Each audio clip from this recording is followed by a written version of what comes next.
Sounds better.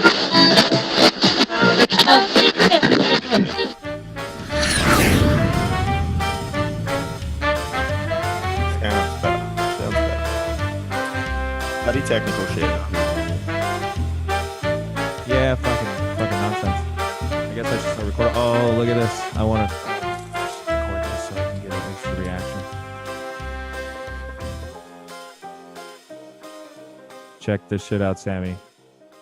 Oh, what is that?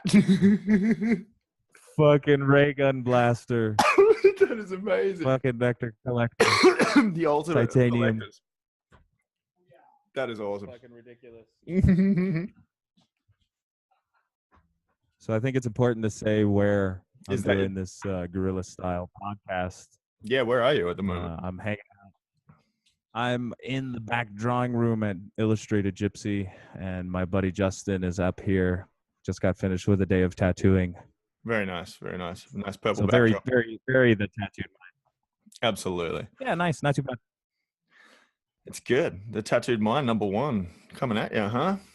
I put together little bits and pieces of that thing we did last night with some like funny old man jazzy skit music in front of it, and then just our fade out trying to work out the time difference. So good. So good. It's just us like, so 12 is Awesome. maybe, and then it's good. Nice. So you got a hold of that video editing stuff pretty easily, huh? I just like iMovie on my because I could download it on the iPad, and then it was already like ready to rock. Just had to update it on the Mac. So all iMovie, man. I kept it simple, just like free loops and some effects, and nice little fade in from one. It's good. Taking about 5 hours to upload. It's actually, to be honest, it's uploading now. So if our internet coverage goes, that's probably why. I should double check what I'm doing. Well, I was smart enough to actually plug in my laptop into an actual Ethernet. Oh, nice. Yeah, your connection quality looks a lot better. Yeah. Today. So sweet. So, what have you been doing today? Nothing. I came in to do the podcast. I figured this would be a good spot for it, and I ended up taking in a couple walk-ins, knocking out some stuff. Got to check out the tattoo I did last night. That's how you do it. Then just super, really stoned. There's a dispensary right next to this place, so I've been spending a lot of time perusing said wonderful place of magicness. Very nice, very nice. Is that where you got the little nectar collector? No, actually, that was the gift from the tattooer that I tattooed. Oh, even better. Tips, huh? The best kind of tips. Tips. Yeah. Green the ones. Best kind of tips. Wants to smoke them in. Yeah, exactly. Alcohol's the next biggest tip, I would Seems say. a lot less dirty than money. Yeah. Yeah, I can take that. I can take that too. I got like a bottle shelf at work because I don't drink very much, so I got a fair few bottles of Jack and what else we got in there? The old like dark rum was the last one I was going. The Hawaiian dark rum. That was pretty good. A little swig after. It just makes you look fancy when you have company. It does. They're like, oh, so you drink fancy? No, not really, but it looks nicer. No. No. If I drink to get drunk. That's about it. So what's the biggest thing you're missing from the States? Well, the dispensaries, obviously. There's just like the being able to go in anywhere. It's just, man, Colorado is the best. It is weird, right? Yeah, it really is. It's like the whole country is just like candy store, and I'm just like a kid that just wants some weed candy. It's amazing. Now when I get back, I'm like, it screams. Now I'm like, who's got anything with a name? I just want some weed with a name, please. I just want to be able to get shit like just back in Texas where I know that it's a sativa or an indica. That's all. I don't even care what the fuck you call it. Yeah, well, we have to look at it and study it and be like, okay, it's short and red. It's probably that indica, but you never know here. Yeah, it's leaning this way. Yeah, exactly.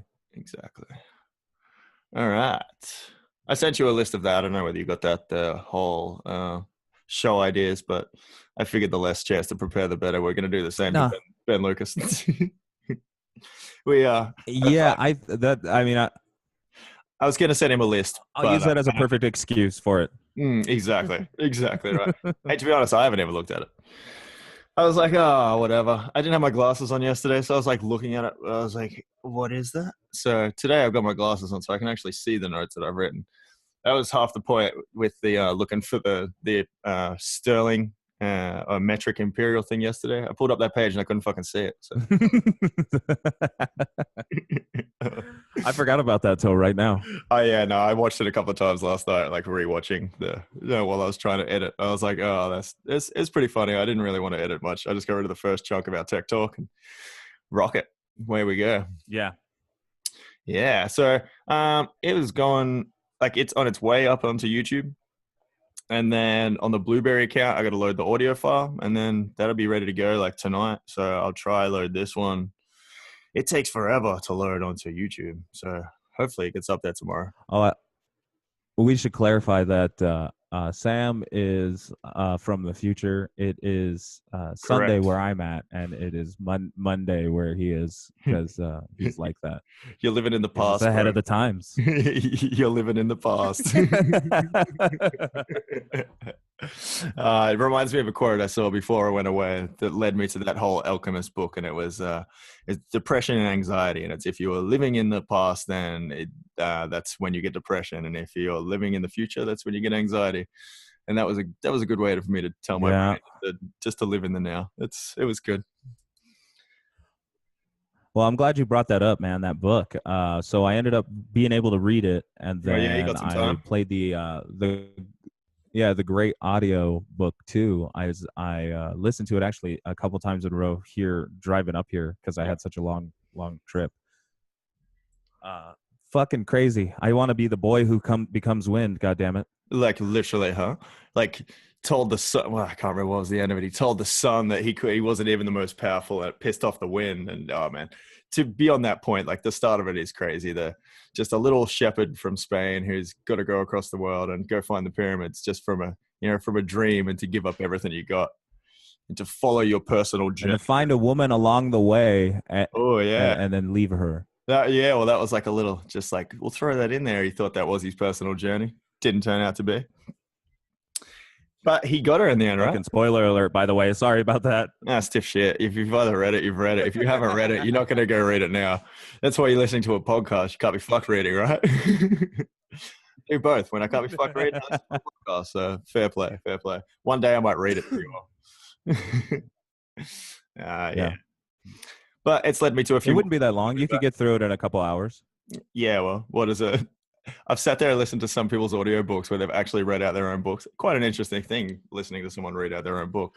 But also, imagine reading your own book and like having to put on different accents and timing and fuck that. Yeah, there's some good I think you see that sometimes, like when screen or stage actors will act out books and they'll read for people. I've never, maybe I read a couple books by Nick Offerman, this comedian from a couple shows over here, and he reads them in his voice, but he has an iconic enough voice to where you just follow along, out of enjoying to listening to that. One of those James Earl Jones types kind of thing. Yeah, definitely. Graham Hancock's another one. I think it's the English accent. It's like listening to David Attenborough. Some are just so easy to listen to, but then all of a sudden you're like just listening to an accent and you forget to listen to the content. So you're like, rewind, hold up. Or I fall asleep to it because it's just calming. Well, David Attenborough, that's easy to do too. Mm-hmm. Like, I don't know. Do you guys got Bob Ross out there? Oh, yeah. But like late. I was like, I kind of knew who Bob Ross face was for a long time. But then Netflix came about. And then Netflix bought Bob Ross with it to Australia. And now I've watched like fuck knows how many. That's where I started doing landscapes, man. I was like, this guy is on.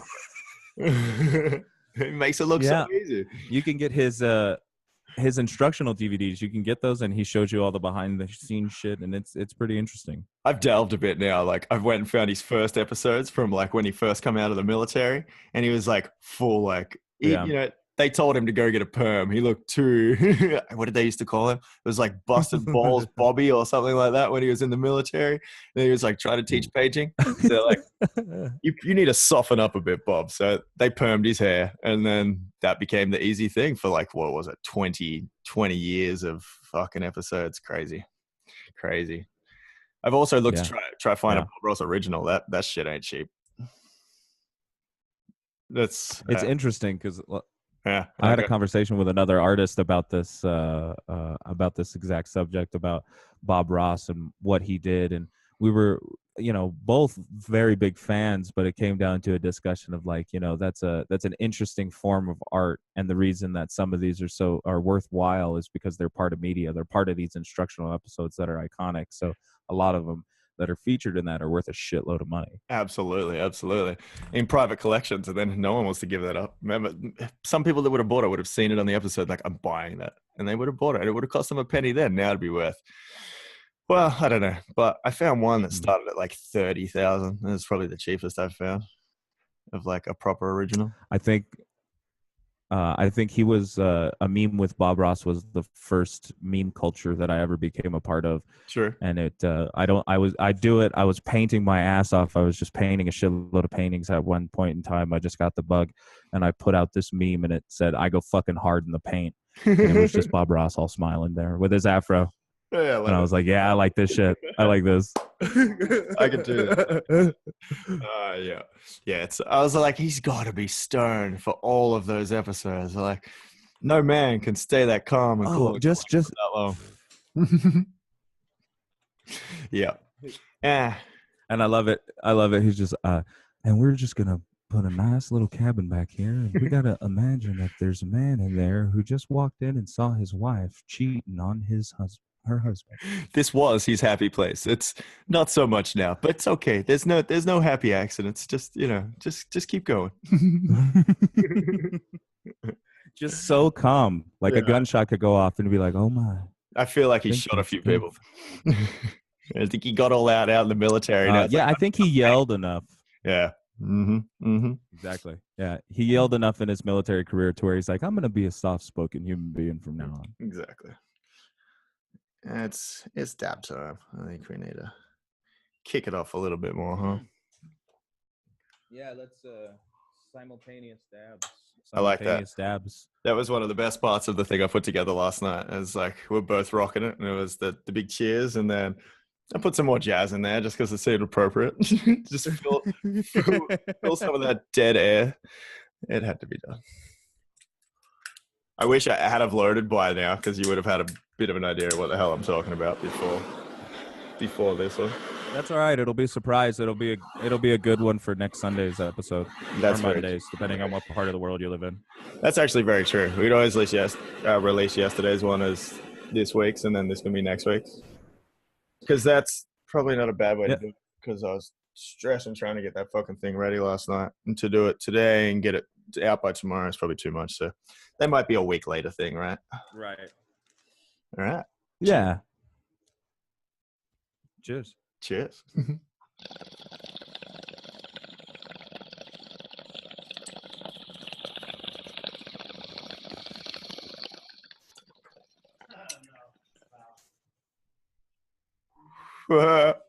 Got company?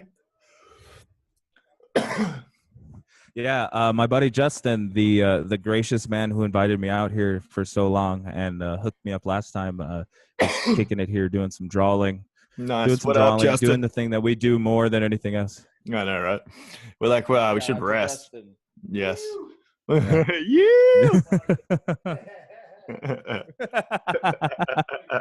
That's what you want. On those OBs, I'm gonna set up, man. I'm gonna take like one of these stations, because I end up buying enough shit for like two podcast stations. So I'm gonna take one into work. So I'll be doing some in the morning. So I figure we can do the old swapsies. I'll do some late at night from the studio and do the same thing. So it'll be cool. Yeah, absolutely. I think that'll be pretty easy. My tattoo room's a fair bit more interesting than my fucking spare room at home that now just has like a sheet up behind me. And now you can't see my beautiful pink wallpaper with the little flowers on it. Hey, but you got that dope Ouija board in there. That counts for something. It's there. I don't know if you can see it, but it's there. Oh, that was a peek of the flowers too. Oh, But now it's been good, man. Like mhm. it's interesting. This will always change for me. You know, the background. Hopefully, it'll just be different places most of the time. I can't wait to get to a show and figure out a way to do this either in a hotel room or get isolated mics to do it out on the floor. Absolutely, it shouldn't be too hard. I've already got bits and pieces with the iPad to do that. So the Zoom is all over the iPads. We can run the conferences from there. Just I couldn't find the record section, so whatever. Even if we've just got to like send them to one another and record from somewhere else, it should be pretty easy. Yeah, Yeah, yeah.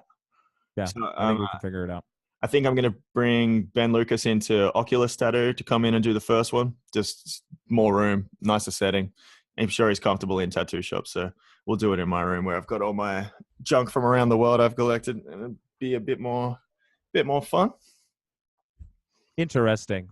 Interesting. So how'd that whole thing happen? How'd you get a hold of Ben and set that up? I just text him. I've known Ben for quite a while. Me and Ben get along quite well and are pretty similar on a few levels. Shit, when did I first meet Ben? So I call him Booney. I don't know if he wants everyone to know that, but it's out there now.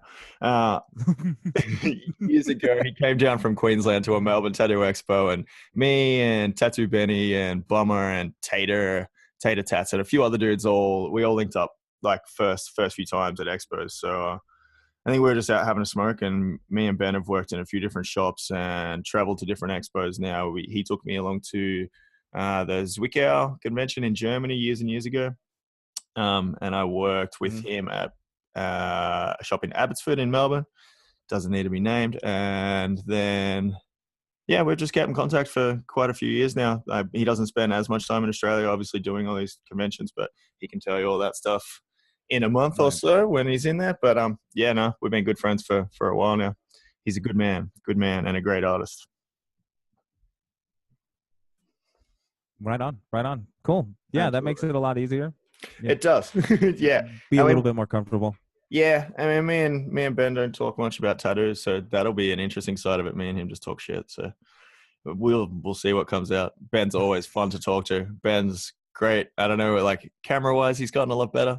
And his personality is amazing for things like this. So he was top of the list. I was like, who do I hit up first? And I was like, well, who do I know to start with? So let's start there. And then I'm hoping he'll draw a few more. So should be good. Yeah.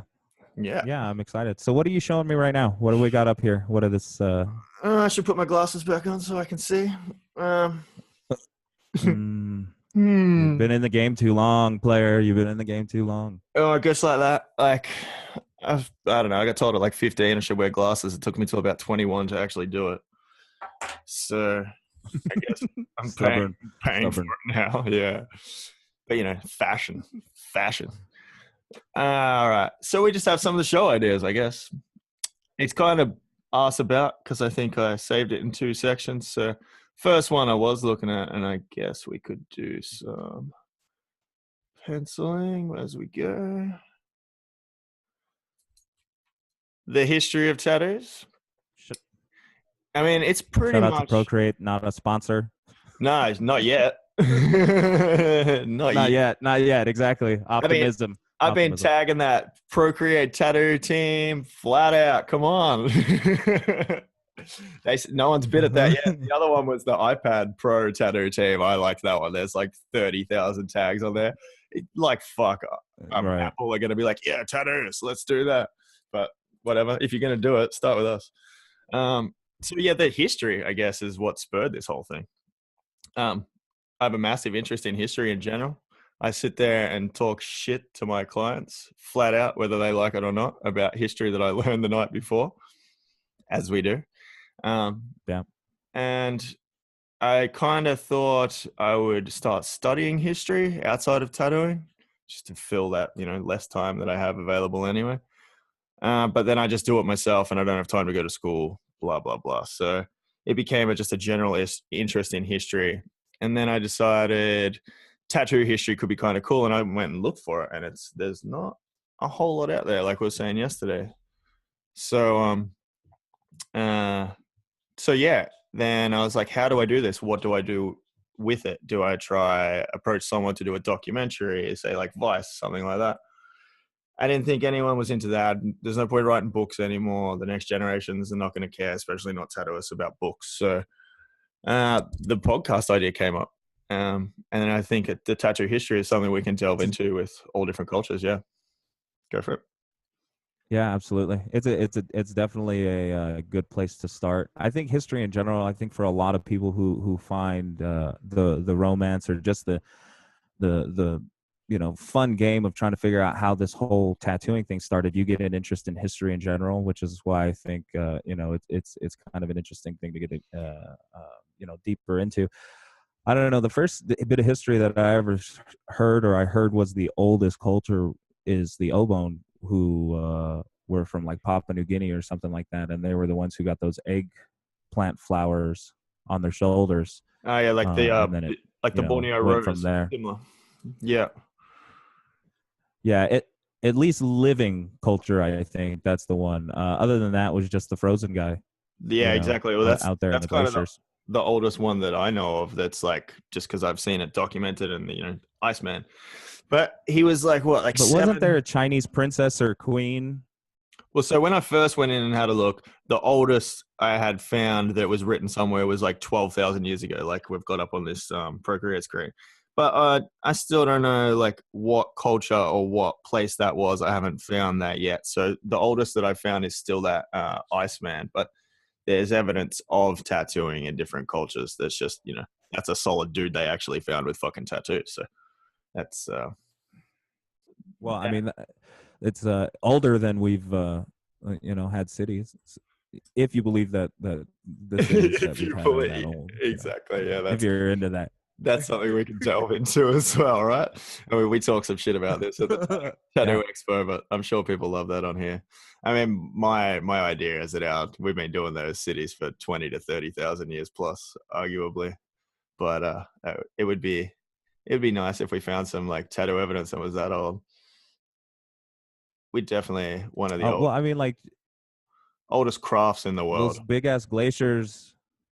Those big ass glaciers that mowed down the Great Plains here in the States, that just flattened everything. Those are kind of like big ass tattoos on the earth, because where those didn't hit, we still have mountains. So like if they think that cities wouldn't get wiped out by stuff like that, oh yeah, you got to think about that. They're gone. There's like, and we're talking a couple of mile high ice that's going to fuck some shit up. All right. So I just brought some up. We got the word tattoo comes from Tahitian tattoo, which means to mark something. It is arguably claimed that tattooing existed for 12,000 years BC. That's even BC. But I don't believe those two little words anymore. Tattoos around the wrist and fingers believed to have way or illness throughout tattoo history of signifying members in a clan or society. That's real old shit. So what else we got? So we're talking about 12,000 BC. So we're talking more like 12 or 14,000 years ago. Correct. Yeah. Yeah. I'm trying to find the page. We're talking pre-pyramid, all kinds of things like that, and that's pretty interesting that it seems like the current climate is that tattooing is a new in vogue. It's got this scene, it's got this popularity through the media. I think it's just a reawakening to figuring out, hey, this is not, it's more human to do this than it is to shit indoors. Yeah, I think there's something like very old and like ancient in tattooing, as far as if there's any evidence that it goes back that far. I don't even think evidence matters with that sort of stuff. If I believe people will have been getting tattooed, as cavemen, as pre-hominid species of marking their bodies in some way or another. It's every culture has it. You go back through like African cultures of scarification and the crocodile skin and the face marking and all that kind of stuff. Like, yeah, absolutely. We've been doing that. And even with the Iceman, like most of his, like all those they found when they did all the x-rays and stuff, they were all like ailments, they were all tattoos on areas where he had injuries and like, all stuff like that. So I believe in a way there was a shamanistic quality to what they were trying to do. So he was trying to be healed with these tattoos. So to me, that just says that it goes back even longer. And it's and it's a good point that you touch on, because that whole shamanistic, what you've just said is I think that tattooing in the modern day is still one of the last rite of passages Yeah. that we take. You know, every 18-year-old, at least here in the States, at least thinks about getting tattooed. They may not get tattooed, but they think about going down that road and how there's a separation between those two groups of people. Absolutely, yeah, yeah. I think every person in Australia does the same. That's why even it's even cooler if you can get tattooed before then. I remember I got my first tattoo at 15, and back then it was doable. Now not a chance. But you were like, I can beat people to that. Yeah. yeah, exactly. Yeah, there's something spiritual about it, whether it's just cool as fuck or not. It can be both.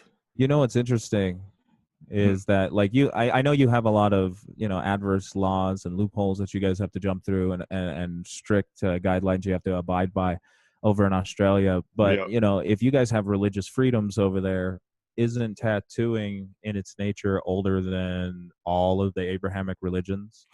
Yes, definitely. Well, even if it's 7,000 years old, then it is already. Well, 7,000 BC or whatever they say with the caveman. So that already beats that. If it's 12,000, then the Abrahamics are out. So, they're pretty much null and void. Or people were already getting tattooed at the point when they were trying to tell people to stop it. So, yeah. Ooh. Yeah, and feel free, please, of course, down in comments and all that stuff, to correct me if I'm wrong. I'm pretty much just a dumb guy smoking a lot of weed, saying smart stuff that I read that smart people wrote. I didn't write any of this. I didn't put this in my brain. That's exactly what this podcast is. So feel free. This is what I've learned as I'm about to turn 30, that I know fuck all. And I've liked to talk about all the shit that I've learned that I know fuck all about. So if you want to know fuck all about a lot of stuff, the world's a fucking crazy place. It is. It is. Yeah. It is. I'm just learning it's Donald crazy. Trump is my president. Do you know how many people apologized to me when I went to America? Just because I was like, so Donald Trump, and they're like, we're sorry. And I was like, hey, it's not yours. Sorry. It's not you. It's not you. Well, we feel responsible regardless. It's not a good thing. Don't worry, it's the beginning of a movie, though. It's not affecting us, and it's as from what I gathered from people over there, it's not really affecting them either. So no one's hit it. Yeah, it hasn't really affected me. It hasn't really affected, I think, any of us. I think it's just a crazy show. It's just a weird time to be alive. Like my mom was born and Kennedy was president and shit like that. Yeah. I've had both Bill Clinton and Donald Trump and George Bush. Barack was pretty cool. Barack was all right. Clinton had his fun. Cool. Yeah. Clinton had his fun. Yeah, absolutely. He looks like he's about to die now, and Bill Clinton, his reptilian wife didn't get in. Yeah. We spent like over $100 million looking into his affair in a official investigation. And we spent I think like 20 million on the 9/11. Don't quote me on these numbers, but I know it's significantly less on the 9/11 investigations. Yeah. Crazy. Fucking crazy. I believe that. I absolutely believe that. There was a good argument I heard for someone trying to say, we'll piss off some people with this one straight away too, the flat earthers, that if NASA could keep a secret from their, whatever it is, 30,000 plus employees, but they can't keep a secret about some Bill Clinton cum on someone's dress, then I don't think the Earth's flat. I'm sorry, people. Oh, that's the motherfucking man, Neil deGrasse Tyson. Well, he was just in Melbourne here last night, but I missed him. It was last night or the night before. My friend was going, and I seen it on one of his Instagram stories, and he was like, Neil deGrasse Tyson time, and I was like, motherfucker. So I missed that one, unfortunately, but these things happen. Future guest, Neil deGrasse Tyson. Oh, hell yeah. Hopefully, please. Yeah, that would be fun. That would be fun. See if we can get him a tattoo. You don't have to participate in any of the smoking. I wonder if he has a tattoo. Oh, yeah. I wonder who has a tattoo. I wonder if anybody has a portrait. Oh, yeah. I'm sure someone has that. Go on, send it in. If you've got a Neil deGrasse Neil? Tyson. Yeah, exactly. Send that shit in. We'll try to send it to him. All right. Yeah. Well, we went off topic from the history. That was good. A little bit of history. Yeah, and then a little bit language, of history. A little bit. Well, yeah, exactly. There's it's nothing of what we will delve into. And that's the thing with this. Once I started thinking about the history, I'm like, there's the history of where it came from, but then it could have come from so many places. So in the end, I think there's going to be a history of a lot of different places and how there's developed. And I think there's really going to be one point of source for this. So we could maybe split that into a whole heap of different shows, or maybe we can just do a little bit of history on each show. Might be a cool way to do it. I think it, yeah, or interesting history fact of tattooing. There's tons of those. We could even get into how we're going to try to do these shows too. So we'll try to do these in like seasons, I think is the best way to do it. So whether we can pump out like 6, 8 or 10 episode seasons, and then we'll probably have like, 3-4 week break just to give us some time to get some more creative juices, baby. Exactly. And, all the tattooing and painting and drawing and walking dogs and other crap that we do. 9 more seasons, Marty. 9 more. let's get them on here. Oh yes, that was the other cool thing. Maybe we could get them to animate us. That would be amazing. Imagine that. Oh, Joe has that shit on his show. I know, but Joe Rogan had some. Imagine Rick and Morty. That would be amazing. Oh, no, even better. Absolutely. Because we're going to get into some crazy shit, people. You think we're going to talk about tattooing all the fucking time? You're crazy. You'd be lucky if some of these are even about tattooing at all.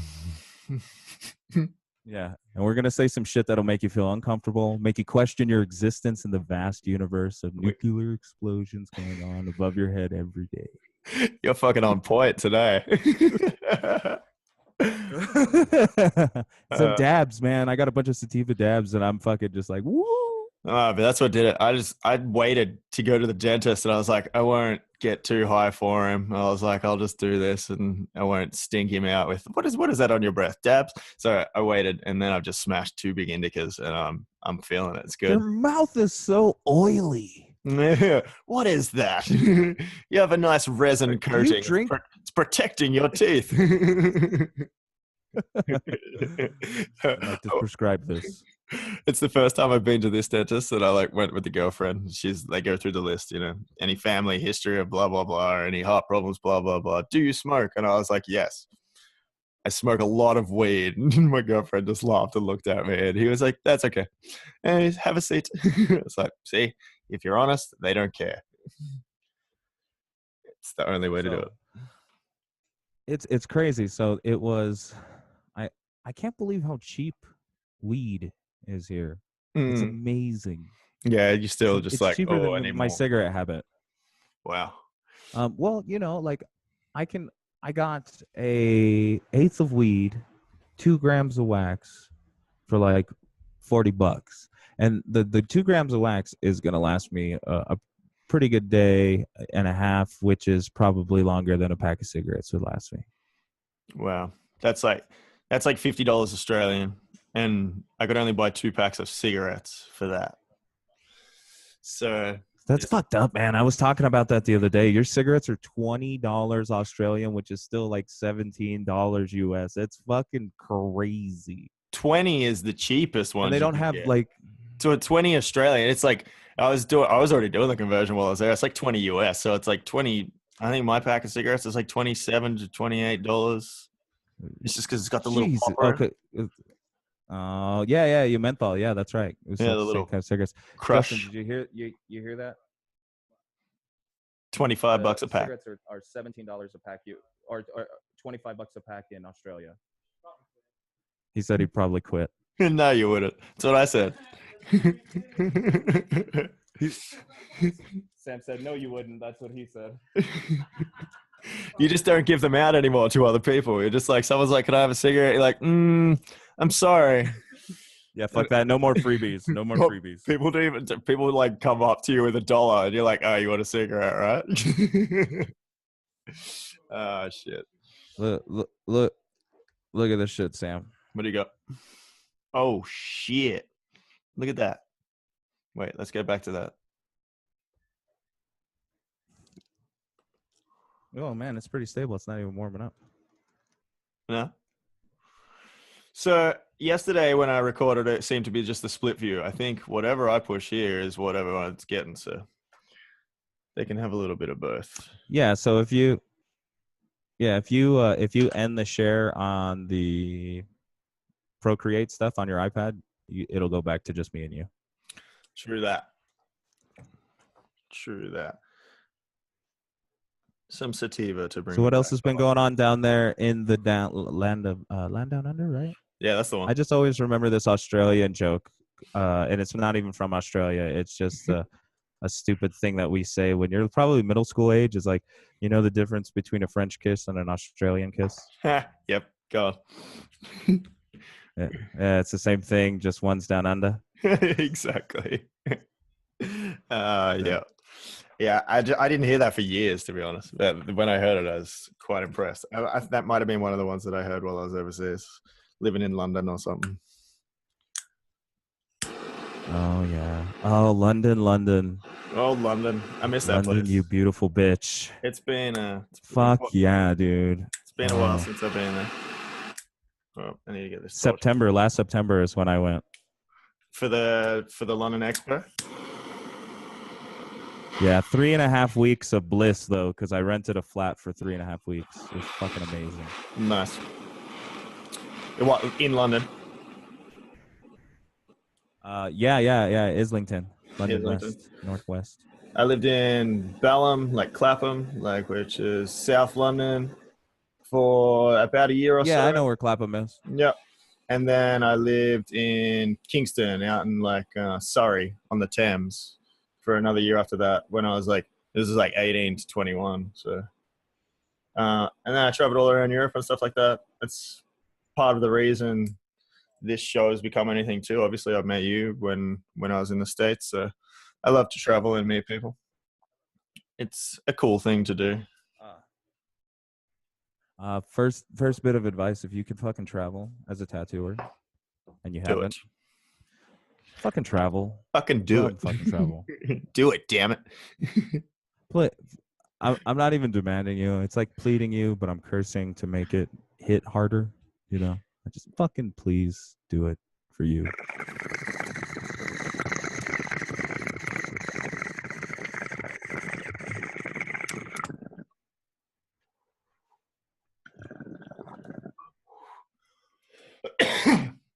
I have to control myself how big a dab I do on this thing. Otherwise, I'm going to eat shit and everyone's just going to comment on how I can't smoke weed.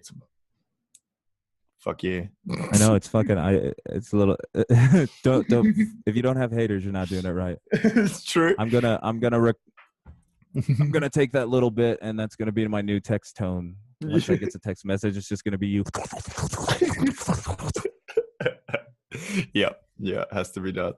The sample last night with the jazz it's probably gonna be my new ringtone as well. All right. So a tattoo language. I write a brief history of tattooing. Wow, yeah. Yeah, there you go. That was pretty. No. I'm sorry. Yeah, that's right. Tattoo language. Yeah. Well, so that one now. No, that's all good.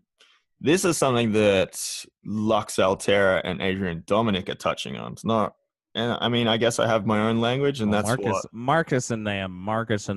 Ah, yeah, Mr. Lenhard, the biomech master, and Adrian also challenging him for the seat constantly.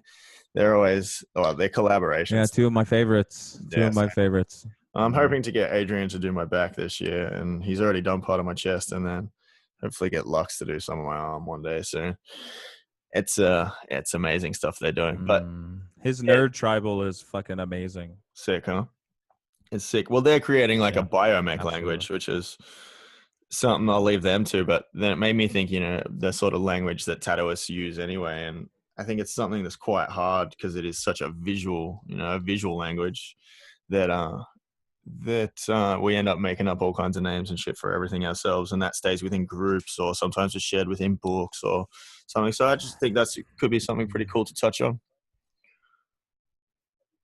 Yeah, I think it's one of those things that we get into as tattooers because we're constantly pressing ourselves to communicate these visual ideas that we have to a person who doesn't necessarily speak that language. If you wanted to, express your love for somebody who spoke Russian, motherfucker, you better learn Russian. So we try to make up this vocabulary that still doesn't fit around the kind of work that we do. Like if you're trying to explain what biomech really is to somebody who's maybe necessarily not very visual or hasn't seen examples, it's a very difficult thing to do. Yeah, trying to explain that to someone that has never seen a tattoo or been interested in a tattoo can take a while. I'm like, oh, Yeah. you know, it's just in the end, the easiest one now is I do pretty abstract stuff, and they're like, okay, they leave it at that. They're like, if they're not into tattoos, Well, they don't really care. I like the way you describe your work, and it's still one of the things that rings true of the first like weekend that we spent together was fucking I put holes in motherfuckers. That's it. I put holes in people. It's like, yeah, I got to the expo. The first client I had, I'm like, all right, what do you like? Do you like the holes or the spikes or the alien anatomy or the goo or the, you know, so. And they generally know which ones I'm talking about from that. So that is a tattoo language.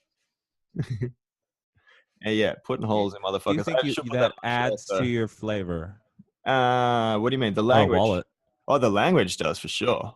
Like the language helps with so many things. The language helps like getting things across to clients, getting things across to other artists, sharing ideas, being able to, being able to talk about something visual like we are now without actually looking at anything. So far, we've been sitting at a couple of screens. So yeah, it's advantageous in many ways, I believe. I think it's something that like a lot of these things are stuff that I've wanted to touch on more anyway. So this will we'll create something out of this anyway. If it's not already out there, it will. Yeah, definitely. Mm. Mm-hmm. Infinite universes. So back to Rick and Morty. I was talking.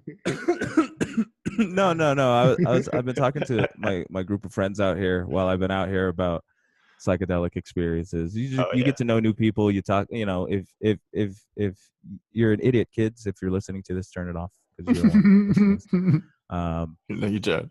I doing a lot of drugs, you connect with people in a different kind of way. You do. So when you stop doing those drugs and other people have stopped doing those drugs, you talk about those drug things because you still want to do drugs, but you're an adult now. So we were talking about DMT experiences, and I came to this conclusion of what I really think is going on in the universe, but when I say it, it makes me sound like a fucking crazy person. that's part of it. Yeah. Because it's interesting how introspective those. I'm gonna save that. I'm gonna save that crazy person for when we really get into an episode where we talk about some interesting psychedelic or drug changing life experiences. But it makes me sound like a crazy person. So that's all right. It's something I'm gonna have to add to the list of things. So what have we got? Podcast show ideas. Okay. Have we done both of our DMT experiences together? I think we did. Oh yeah, we did. We did this at the hotel lobby with Jesse Levitt, eating pizza at like 3 a.m. and watching a group of tattooers flock to it like vultures on roadkill. That was pretty good, wasn't it? It was amazing. Even just when the idea of pizza was around, someone was like, "Can I put in for that?" And I was like, "Yeah, well, of course you can." It's just like, and then I think 2 big pizzas came, and about 8 people like, "Do you have seagulls in America?" Just rah, rah, like. Yeah. Yeah. That was good. I've lost where I am. Where we are. Bird rats. Yeah. Fucking flying beach rats. Yeah, beach rats. That's more the one. Pigeons are like the flying rats. I guess. I was about to say penguins. I'm getting already. The only reason we have pigeons over here, and probably you guys have pigeons, is because these motherfuckers brought them over for food. Yeah. And then realized that there was better food here, and we're like, just fuck it. And they kept getting lost, so they needed the pigeons to find their way home. Well, and then they make them into soldiers. Like they're treated like disabled veterans. They fly in war and send out awesome signals and codes, and then they come back from war, and we call them flying street rats. I know, right? Oh, sounds familiar. Poor soldiers. All right. Fucked up, man. It is a bit. We can let one of them talk about that one day. I'm all down for that. Yeah. Oh man. Yeah, absolutely. They get a lot of tattoos. They do a lot of healing. I've done a lot of memorial tattoos for really good guys who've served for my country. I did back in the day. I think at some point the style that I do, obviously, because I like started going a certain style, they stopped getting them, and my apprentice, or former apprentice, now he's killing it. He ended up doing like a heap of that kind of stuff, and it suits his style very well. So they're constantly getting that. So we have a lot in the shop, but yeah, no, I don't have as much personal contact with them these days, which is a bit unfortunate. They always have good stories or horrible stories Yeah, that end with a good value in some way. They're very interesting human beings, That for is sure. Very interesting human beings. Very, very a lot of people kind of have a cookie cutter ideology about what a soldier is, and you have no idea. These people are just regular human beings who do something amazing that I would never do because I'm a coward, probably. That's probably a good way to put it. I'm probably pretty similar. I thought about it. I was like, yeah, I like the idea of that. Learning cool shit and being trained to kill motherfuckers and getting up at 6 a.m. and liking it, and fuck that. No, I could not do that if I tried. I thought I could. Nope. I just wouldn't want to put other people in danger that I'm not trying to put in danger. I think that would happen. Fellow workmates. You know what I mean? I don't trust. Yeah, like I should draw on people and color for a living and have the dream job of a 6-year-old. That's what my job should be. Yeah, I agree. It's what I'm what's the word? Qualified. Yes, duly qualified to do. Talk shit, draw pictures. That's what I do. Absolutely. All right. What else are we gonna do? That's all you do. Shop sittings. That should be good. I mean, the first easy one for me to do with that is clearly the shop that I work in, which is pretty lucky for them, I guess, if they want to be a part of it. Not all of them do. Not everyone likes to talk. Mm-hmm. But yeah. We do have quite a few good ones in there, ready to go. I won't name drop all of them yet, or should I? Should we just like throw shit out there? Just do whatever the fuck you want, man. This is your podcast. Oh yeah, no, our podcast. This is what we do. This is like me deciding if they're on here or not. It's just like if I say it now, it's like, well, I'm sorry, but I already told everyone you're doing it. I do. Look, it's easier to ask for forgiveness than permission. Oh, I like that. I forget that one, and it's very, very appropriate a lot of the time. So I think like the most fun shop sittings are like going to be the overseas ones. Whenever you come over, or we can get overseas again. I mean, I'll be back in the States hopefully early next year. I think I'm going to go do the cold side. I'm gonna try it. Go do Philly and cold side, like yeah, New York, Philly, all that sort of stuff. Everyone was telling me there's good conventions in February, I believe. So I wouldn't mind checking out some expos. Yeah, we can look that up. We can get into that. Well, I want to do a heap of stuff with expos too. So that was my next one on here is Expo Life. So I mean, we go to expos and then talking to people about why they do them and the importance of them and what they get out of them and whether they enter awards or all that sort of stuff. So I think that's going to be quite a cool section. And those little crispy nuggets of Expo experience that have nothing to do with tattooing, like watching a bunch of people play CeeLo in a fucking front of a hotel room. Exactly. Yeah. All that shit. Yeah. People try to all the delicious things like this. Yeah. Eating gator. Yeah. Take you to some new spots around the world. Oh, that was good. That was good. Yeah. Let's go to Thailand. I want to go to Thailand. Sounds delicious. I went to Thailand in February this year. It's close for us. It's like it's like going to Mexico or something for you guys, I'd say.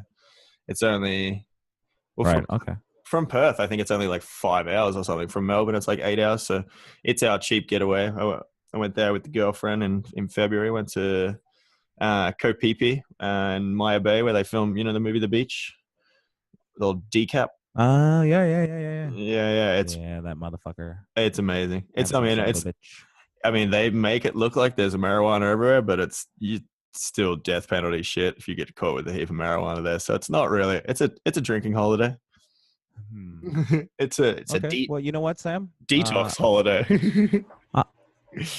I don't want to go to Thailand anymore. I felt that might be coming. That's fine. That's fine. You just come to Australia. I'll go somewhere else. I'll get you so high that you won't want to smoke for like 4 or 5 days, and then go to Thailand for those 4 or 5 days, and then come back, and well, then we'll go to New Zealand and smoke different weed. Sound good? No, I'd rather go to New Zealand. I just no Thailand. I'd rather go to New Zealand. You're done with hang that out there. Yeah. I just want. No, it doesn't seem fun. I don't like not smoking weed. No. What the fuck's that about? Sometimes when I go on holiday, that's like the only time I don't. If I'm going somewhere, it's like my dry out for the year. Obviously, America didn't do that. I think more high. Yes. Yeah. Yeah. I was trying to be cool and shit. All bound. I was like at this big convention, Dallas, and I'm like, I gotta be cool, bitch. Be cool. Be cool. No. I'd be tripping. Dallas was still one of the most sober conventions I've done. I've been trying to be good. I mean, when I first started with Expos, I think getting past the nerves, most nights I would just get drunk as and just make it harder and harder for myself. It took me a lot of years to work out that party certain days when you're doing Expos, and now I don't even really do that. I don't even drink, do any of that. I just try to get stoned as every night and get sleep and go rock it the next day. But I have my fun on a Sunday. Isn't that funny though that you realize that over time you got to sit there and like I always just wanted to keep up with the big dogs. I just like you see all of these. That's what you do, huh? Hanging out at the shows, and I'm like, yeah, I'm a young tattooer. I want to keep up with you guys, and then you realize, fuck, I've got to work Saturday and Sunday too, even though Friday was slow. Then you're like, how do they do it? What the fuck is wrong with you? Yeah, there's always a few groups. Drugs, there's a people. few groups. Fucking there's a few groups I know out there that kill that scene still. And whatever, they're fuck, man. Some of them are bald and gray. We all know the ones. And then, oh yeah. And then some of them are just amazing human beings who don't need any artificial anything, and they're just like, yeah, I can just hang out and. Yeah, there's the Keith Richards of the world, and then the Salvador Dali's of the world. Yeah. Apparently, Salvador Dali didn't do drugs. He did something. He did something. He held his breath for a long time or something. He did fucking something. Definitely. I didn't think of that side of life. The old David Carradine, or what's the other one? In Excess, the old chokey wank. Maybe that's how he saw all those crazy things. So if you ever go over to anybody's house and all of their doorknobs are loose, they choke themselves and jerk off. I'm telling you, people. I believe it. Science. Dropping science bombs. Science bombs on y'all. That's one. My old apprentice, he lived in Austin. So when he came back with y'all. And it even stuck with me, the amount he said it. Then as soon as I got to Texas, couldn't wait to drop that one. That happened in y'all. So sorry if it stuck with me. You know what? You know what, Sam?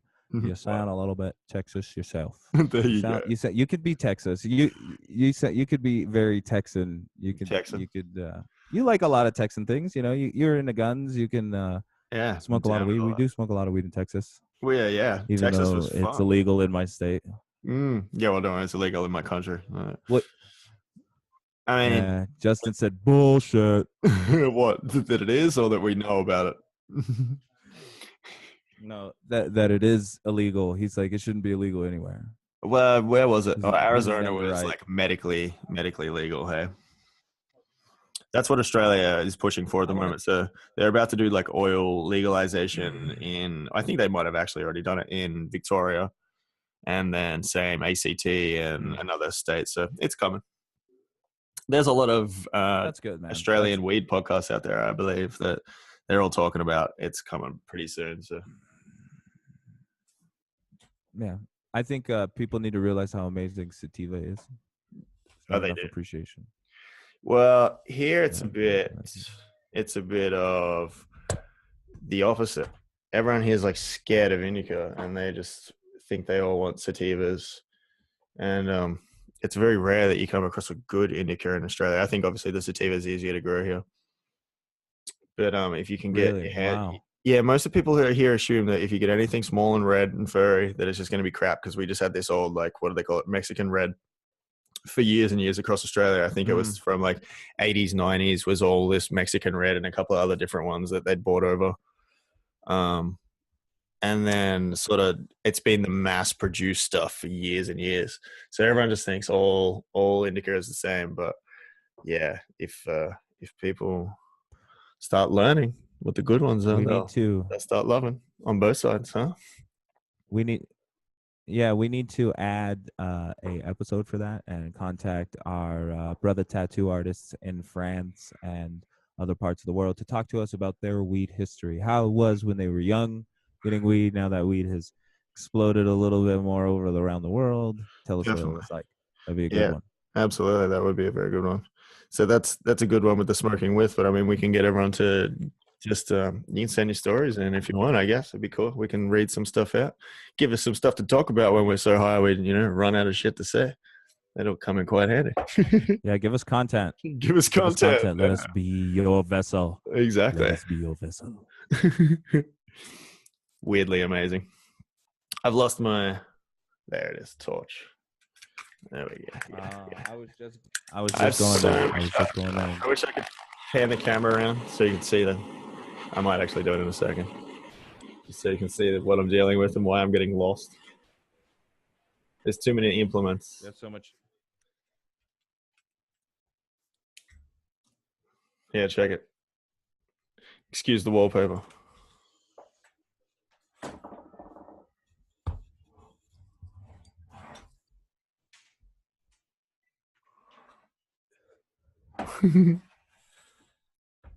Back. Gnarly. That's a lot of shit. That's a lot of stuff. Variety, I guess, is key. If I have too much of one, that's the best thing about how you guys can smoke is just going to get a gram of this and a gram of that amazing and this amazing and that edible amazing, and we're just we'll have 2 ounces of that green shit. And if you've ever seen any of the wax, send it. It's pretty hard to come across here. All right, next one. But you be up on that wax game. Yeah, well, Australians have been pressing shit to wax, like BHO. They've been doing butane for years in Australia. There's you meet dudes that were doing that in the 80s. We go around and we're like, oh, have you seen this new dabs? They're like, dabs? What the fuck is that? They're like, you mean oil? And hash. They used to do that oil all the time. Now it's just different culture. They're just you don't know what the fuck's going on, youngin'. Exactly. Hygiene's boring. What else we got on there? Smoking with is going to be the fun one. We've already gone through smoking with. Yeah, we kind of got on there. We already did that. Indica, sativas, dabs. I mean, we've already smoked a lot of smoked a lot about weed. Talked a lot about weed. This is that getting dug with high moment. Yeah, tattoo buddies. If you want to smoke some weed and talk about smoking weed, talk about tattoos. Bring it. Get at us. Get at us. Technique stuff will be quite cool. And when we have people on, even we can talk about technique stuff, but I kind of don't really want to crap on about stuff I do much unless people actually want me to do some of that. So it'd be more interesting talking to other people about technique. Obviously then we will get to talk about it with them. Absolutely.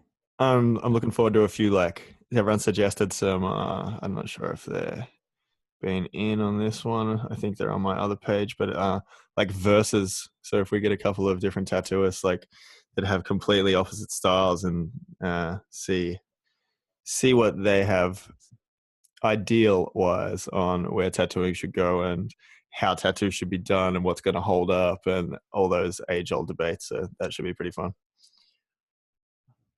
Oh yeah.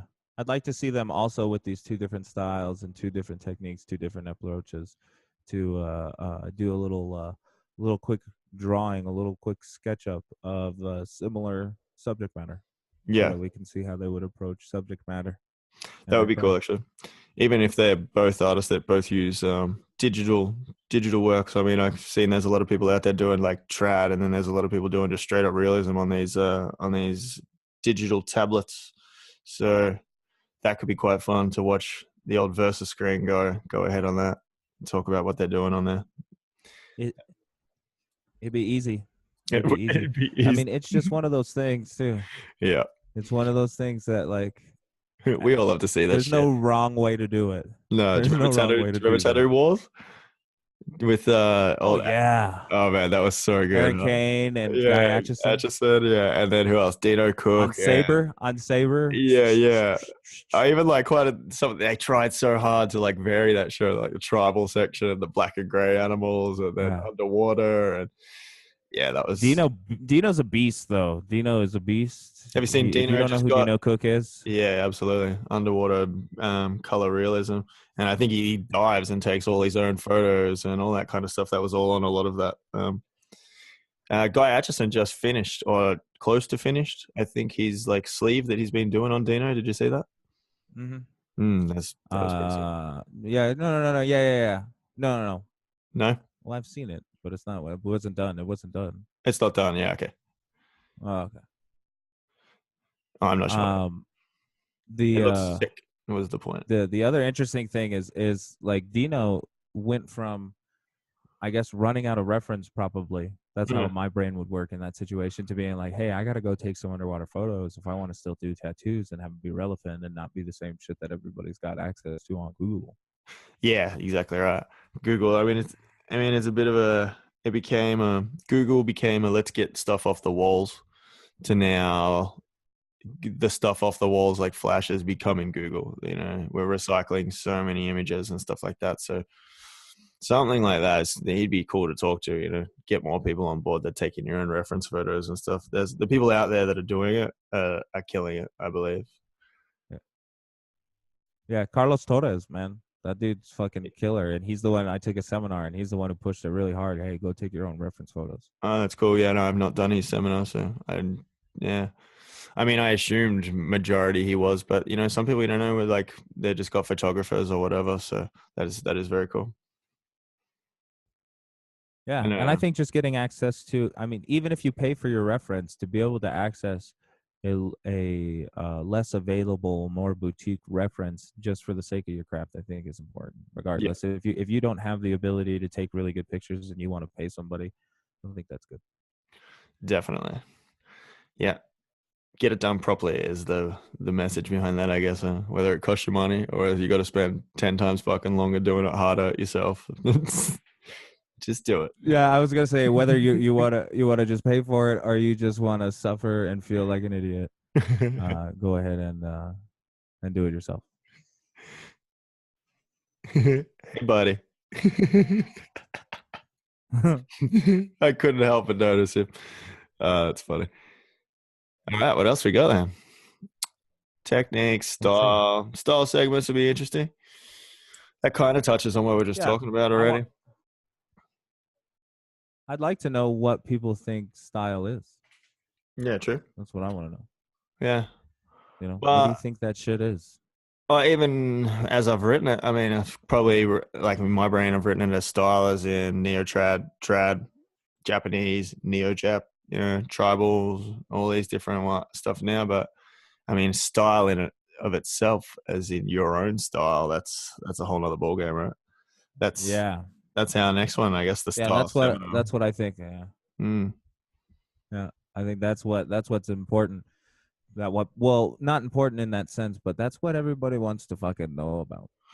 And I'm like, it's your taste and your journey, man. You got to do some shit, and then you'll figure out how to do other shit.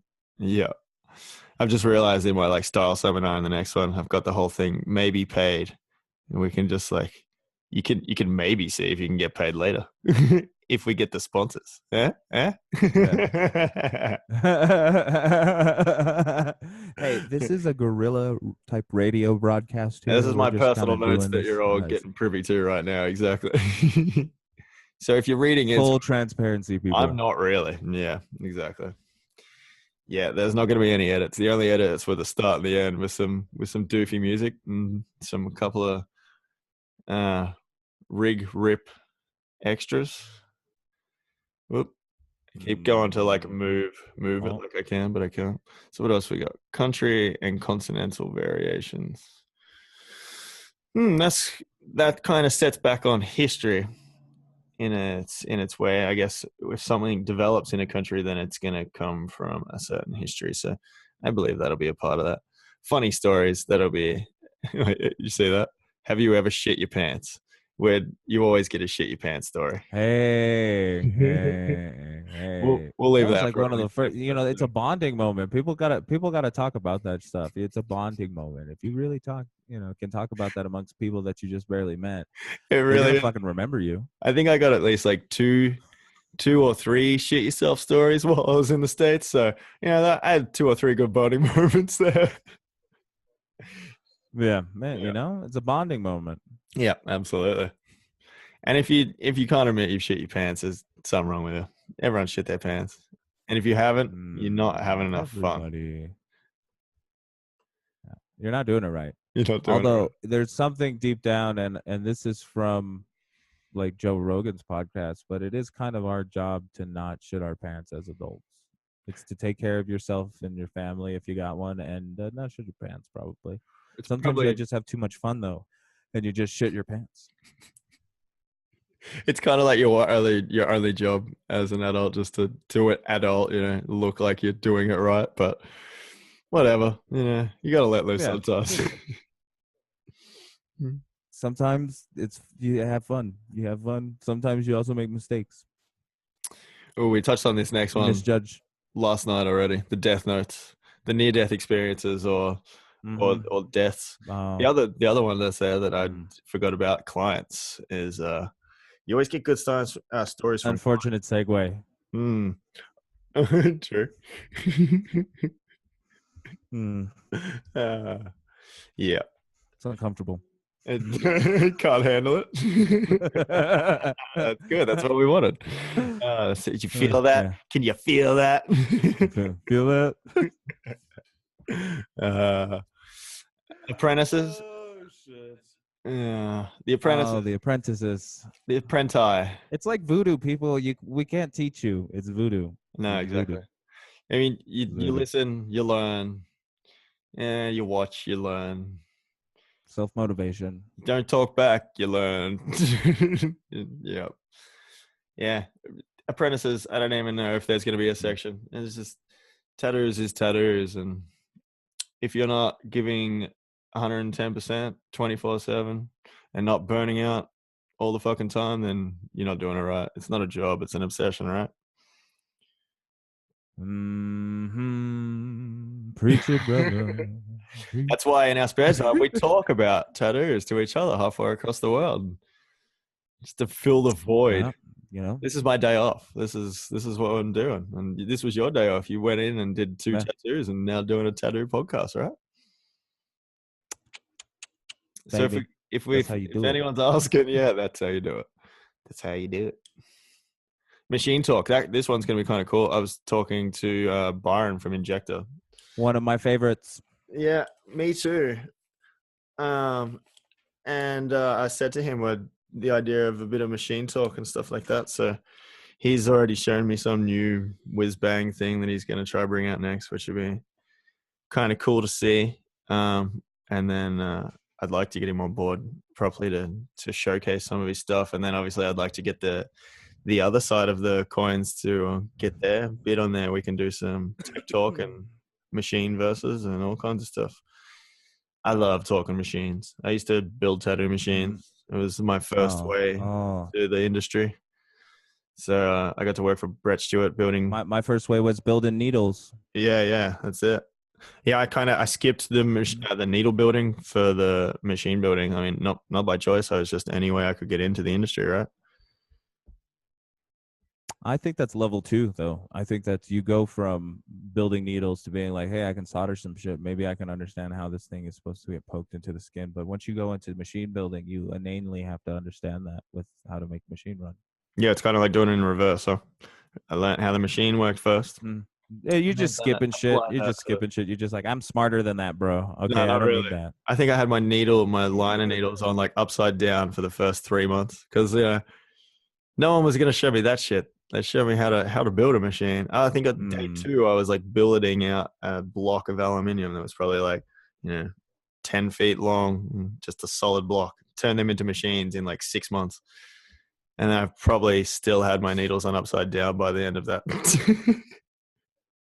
But I got there, right? Yeah, absolutely, absolutely. Where there's a I will, mean, there's a so way. much of what you learn is, yeah, but so much of what you learn is failure. Failure is a great teacher, and you figure so much shit out better than just trying to get it the first time. Yeah. It's so hard to get it the first time, anyways. Yes, Not, definitely. you know, it's very rare that it's ever gonna happen. No, that's kind of what makes it fun and good. That it only the people that persist end up getting there. And if you're willing to give up quite easily, well, I was, it keeps our craft nice and sacred, I think. yeah, I was talking to the young tattooer here at the shop, this kid Matt, and he's very concerned about a lot of stuff that is not important. You know, Yeah. it's like, and those are things we can get into. But one of the things that he's focusing on is, he doesn't know how to, skip around. He doesn't want to fail. He said he's bad at failing. I was like, well, it sounds like you're bad at trying. He's has a hard time daring up to what he's doing, and so he's hesitant. And that's Exactly. one of the things that you have to do is you have to be extremely resilient and strict with yourself. Make yourself do this shit. This is what you want to do. And don't take yourself too seriously. You fucking color for a living. Yeah, I mean, definitely. But I get where he's coming from in those first little bits. I was pretty hard on myself. Oh yeah. But I know what you're talking about. The hesitance is, I was always like, the ask later. Fucking just do it. Just keep doing it, and then go back and review. And then what did you do well? I'm a bit more bullet a gay when it comes to that shit. I freak out inside my head, but on the outside, fuck it. Healthier. Exactly. Healthier. I think that's healthier. I think that's probably something I've learned too. I think that's probably something I forget. I'm nearly 10 years. I know what am I? 9 years tattooing this next couple of months. But yeah, I've learned to not give a fuck. Yeah, you give a fuck way too much. I nearly burnt out twice real bad. Yeah. I think in a game that you can't win, like tattooing, you can't win. You can't be like, oh, I'm done. I've won. No, there's no end game. Yeah. You better try some shit. You better be trying shit. You better be daring. And you better try to move around. I know we all get slumped down, but I think overall, as fast as this shit has changed, you better try some shit. Exactly. And keep trying some shit. Because it's not stopping. And that's a whole segment in itself. Keeping current, huh? Keeping up to date. How to stay in the game and taking risks that people might hate your shit, but part of it. That's part of art. And fuck it. There's a lot of people out there doing it. Yeah, being idiots who make podcasts for an audience they don't really know is there. No, there's not. Yeah, we're just enjoying the chats. That's it. We couldn't let it go in America. We're like, oh, we just have to keep talking. Just once a week. Yeah, people can listen. Yeah, sure. Why not? Why not? It makes so much sense, though. It does. Share the experience, huh? That's what it's all about. Mm-hmm. Have you just been constant on the dab game? You got any flour in there for flavor or anything? I just did one just then off camera, but my little everydayer, it's nothing like special. It's just gets me through every day. So I had a nice little flower one there. I love Billies. They're good. They stopped me smoking cigarettes. Yeah, but I could do a cigarette. Yeah, I think that dictates how long these podcasts gets to be, how long we can stand to be talking and not have a cigarette. Pretty much. Which is hard because at work I do it like once an hour. Sometimes if I can string it out once every hour and a half. Sometimes if I'm having a day where just that nicotine's getting me, then it's like every 45 minutes. And then as soon as I get home, I don't smoke cigarettes again. There's some kind of chemistry that goes on with cigarettes, and it actually helps schizophrenics in some way. I got to do some research and then we can revisit this topic. But there's something Yeah. about it that does it to the brain. It helps. It helps with some kind of focus aspect. It's a stimulant in that way. So I think that's one of the things that we're doing. We deplete something. I mean, I figure like your brain's got to be like a battery. And when you tattoo and you live your life for like 6, 7, 8, 9, 10 hours a day, 1 square inch at a time, like we do, you Yeah. better like you're decharging, you're discharging some kind of something in your brain that other people aren't. Because people ask me all the time, how can you sit there and focus like that for that long? I like that. My art teacher always says, he's like, I will constantly be a smoker because it makes me a better painter. He's like, just the fact that I need a cigarette every, at least, every hour forces me to step away from my work and view it from a different, from a distance. And that's important with art so much. I think it's important. That's why we take photos, I believe, with tattoos. It's that stepping back 10 feet, but still being able to see an overall sort of thing. So yeah, as fucked as it is, it's important to have these breaks, and cigarettes help me. So fuck it. That's what it'll be for now. The whole cell phone thing, we take that shit for advantage. We live in the future. Imagine like we carry around little screens that have cameras on the back that are connected to a library bigger than anything else that we've ever known. But like, we can take a picture of something and then look at a tattoo and then zoom out, zoom in, compare. Whereas, we're saving even footsteps. I think that's footsteps because you have to walk away from a tattoo like that for real. Yeah, they say art is never finished. It's abandoned. And it's just at some point you got to call it done. It's done. It's all I can do to it. I think so. Sylvester Stallone said something like that. That dude paints. Yeah, I think you told me that while I was over there. I've never seen his paintings. I'm interested to see this. Well, you got an iPad in front of you. I was just thinking that. Should I do it? I fucked up the last one. I tried to look up something. No, I think you could do it. You're a boss. Just go to boom, Sylvester. Do you know how half it is? It's my brand new keyboard. Takes a minute to Bluetooth. Every time my brain gets into it, I get half a written thing. I have to remember that. Oh, what? Thank you, Google. Also not a sponsor. No, not at all. All Stallone. Oh, God. Come on. Wow. It's a lot more abstract than I was thinking. Have you seen Marilyn Manson's paintings? No. Hey, we got a segment here. We gotta hold. Yeah, exactly. Yeah, well, for all the audio ones out there, this is quite abstract, I wouldn't even say, I was going to say Van Gogh, but it's not. It's more Gerhard Richter. No, I think it's very abstract. Yeah. Very abstract. Interesting, though. He paints with like whole tubes of paint. He'll go up there and squiggle whole tubes of paint on there and squeeze that shit out. And I'm like, dang, you just trying to be artsy. Picasso was more the one I was looking for before. He's really artsy. Van Gogh. But yeah, let's look at. So you haven't seen Marilyn Manson's paintings? They're actually all right. No, these guys are going. Yeah, we're gonna do a versus here, and this will be the first. Manson paintings. I wonder if we get Charlie or Marilyn. Marilyn, you're voting. Hey, if this dude's crazy. Yeah, here we go. So these are Marilyn Manson. Super smarts. Which one, Marilyn Manson? Yeah, absolutely. Just because I brought it up before, have you ever heard of Gerhard Richter, the abstract painter? Yeah. I watched a documentary on him. Yeah, same. Like the highest paid living artist in the world.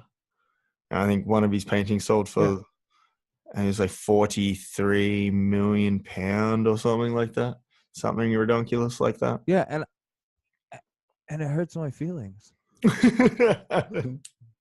Yeah, I've had this discussion with a few people. I'm sorry. Yeah.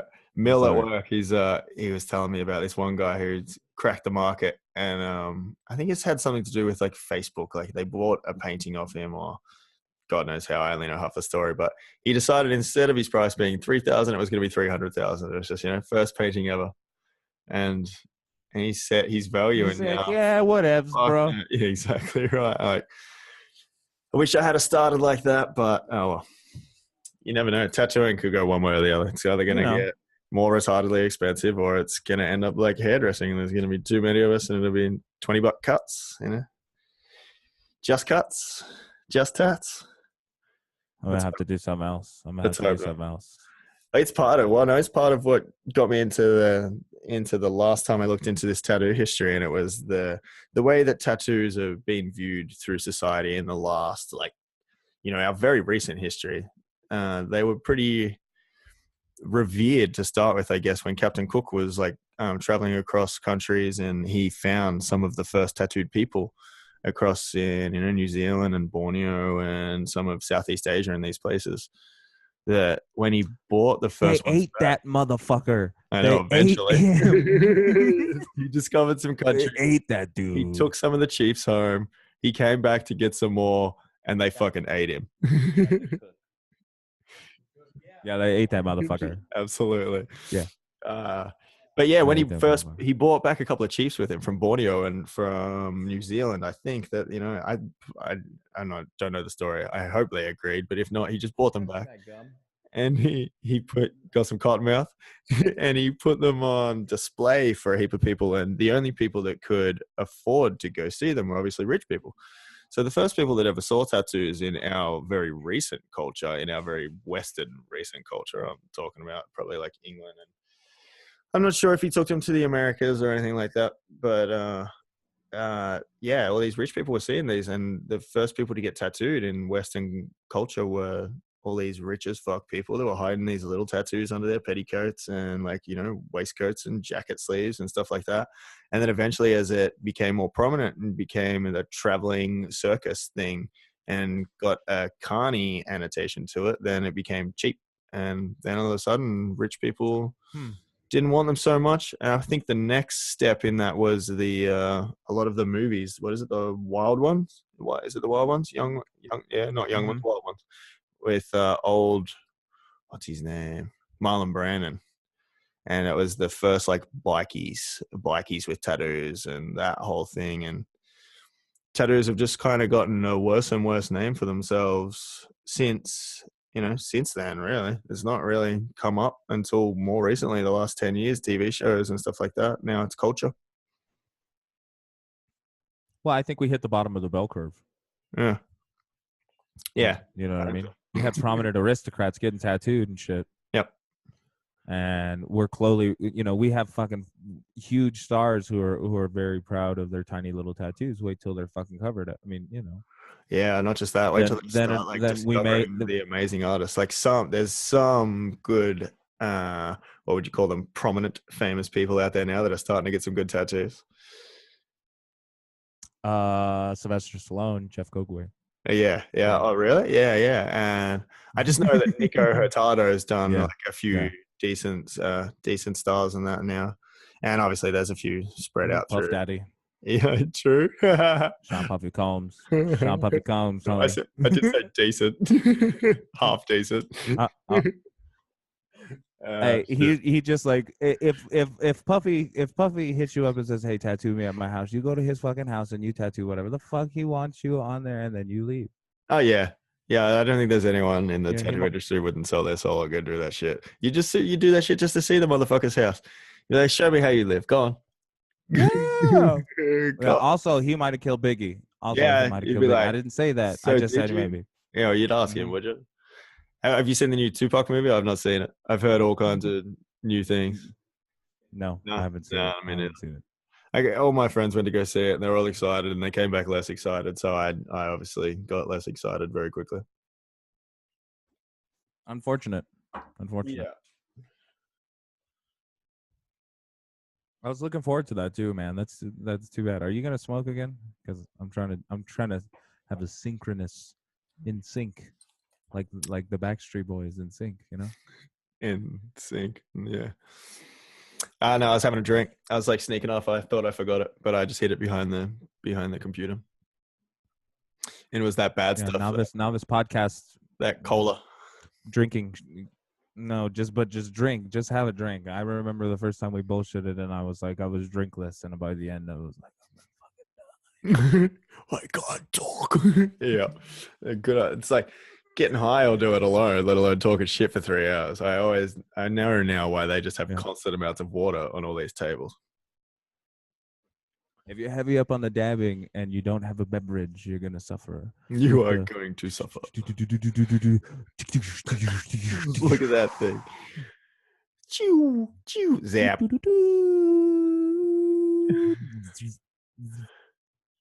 Is that so? It's a titanium end one. But you can replace it. You can put whatever dabs. Yes. Yeah, you can put whatever your likesies in there though. It's got a little mini. Oh, it's just got 18, a connector. I believe.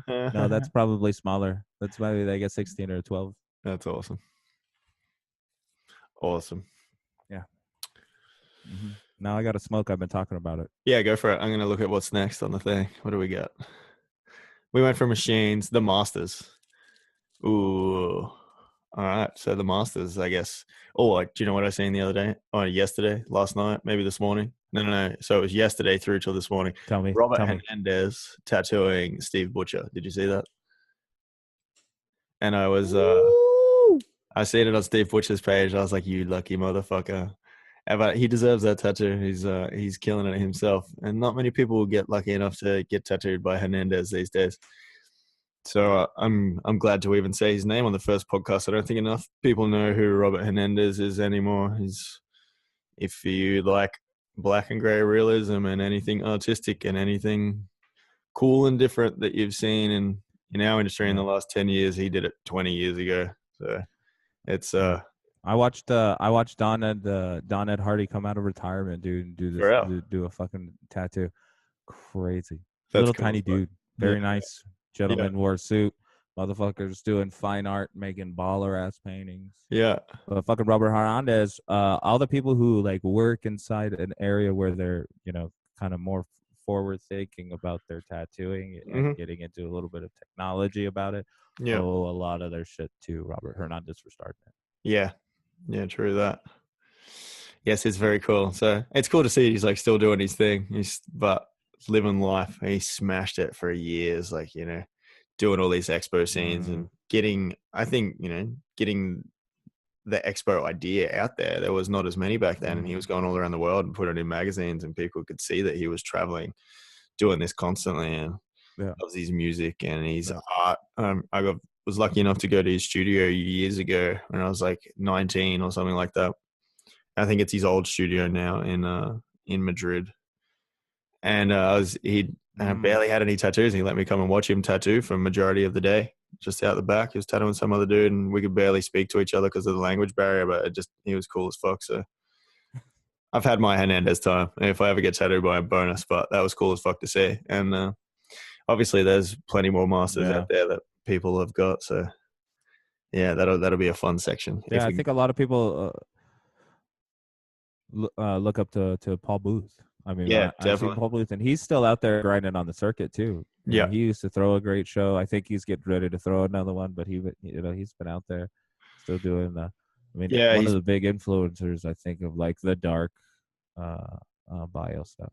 Definitely, man. Yeah, he came to Australia. Well, he's been to Australia a couple of times now, and the last few times we've been able to catch up and do some fusion. And I've done a few of his seminars over the years. That man is full of knowledge and loves sharing the experience and knowledge. It's great to see. And yeah, definitely not slowing down on that front, which is cool.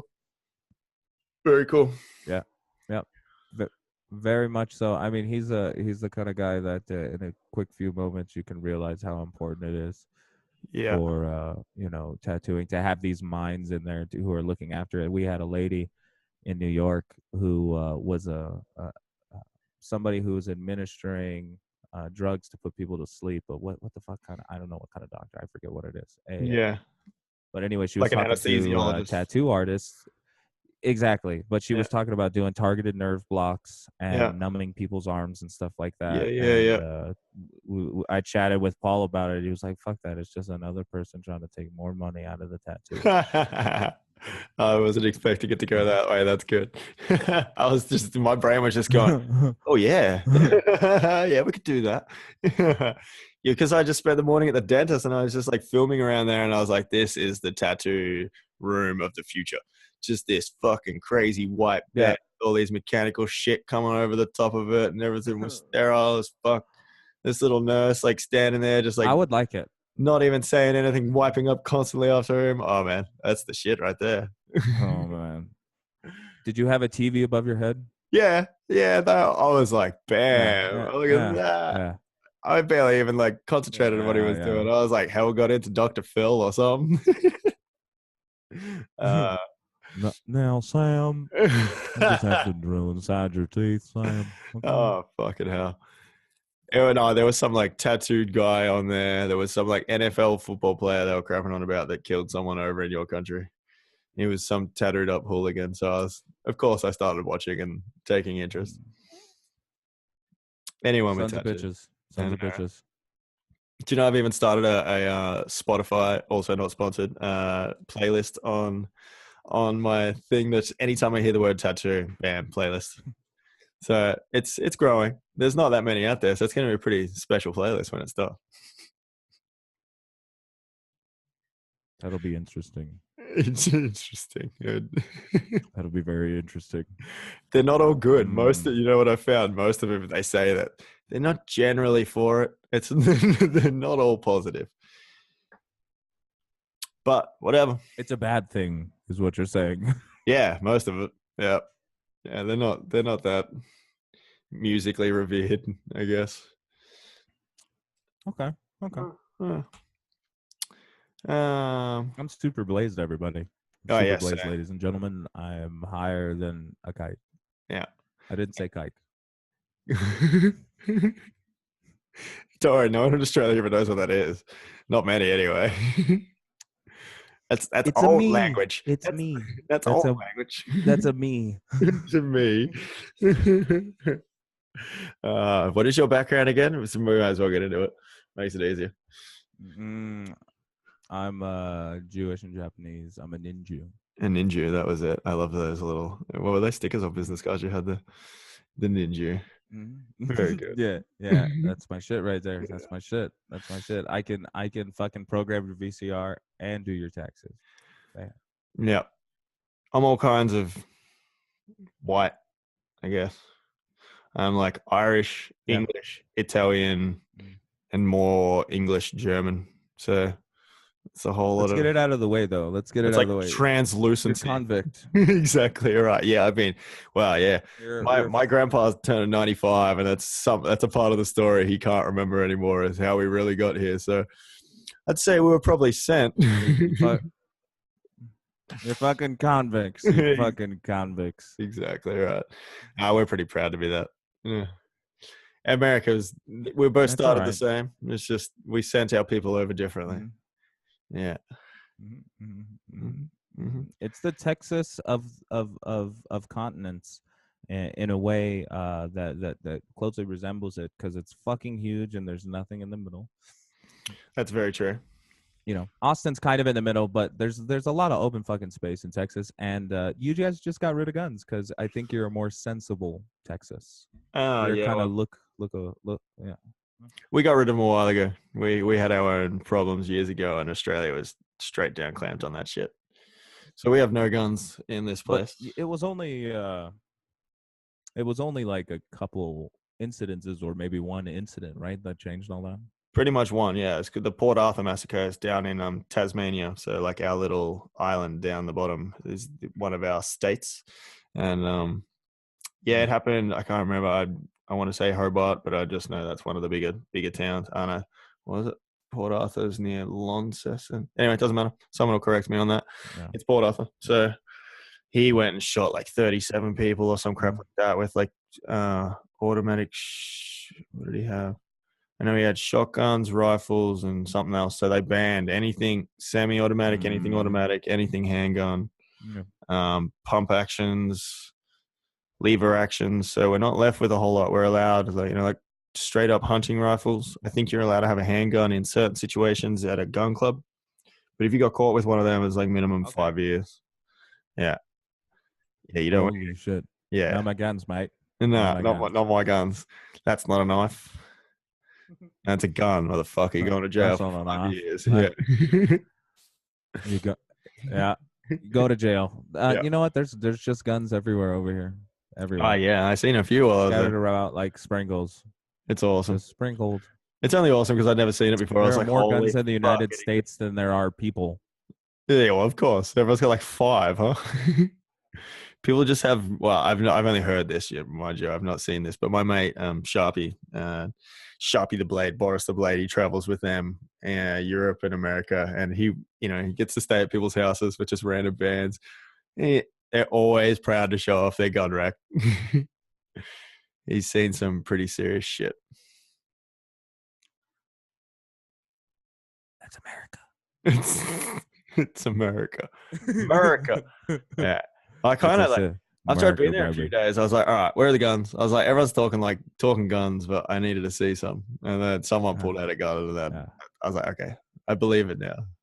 I saw a couple, but not many. Before everybody knocks down our door and asks, you got to do an American accent and talk about guns, man. It'll come. The more I try to think about it and do it, it doesn't happen. All right, it'll just pop up in the next segment somehow. Shit. Get mimicked in there. Yeah. That's what we're gonna have to do. I will do it.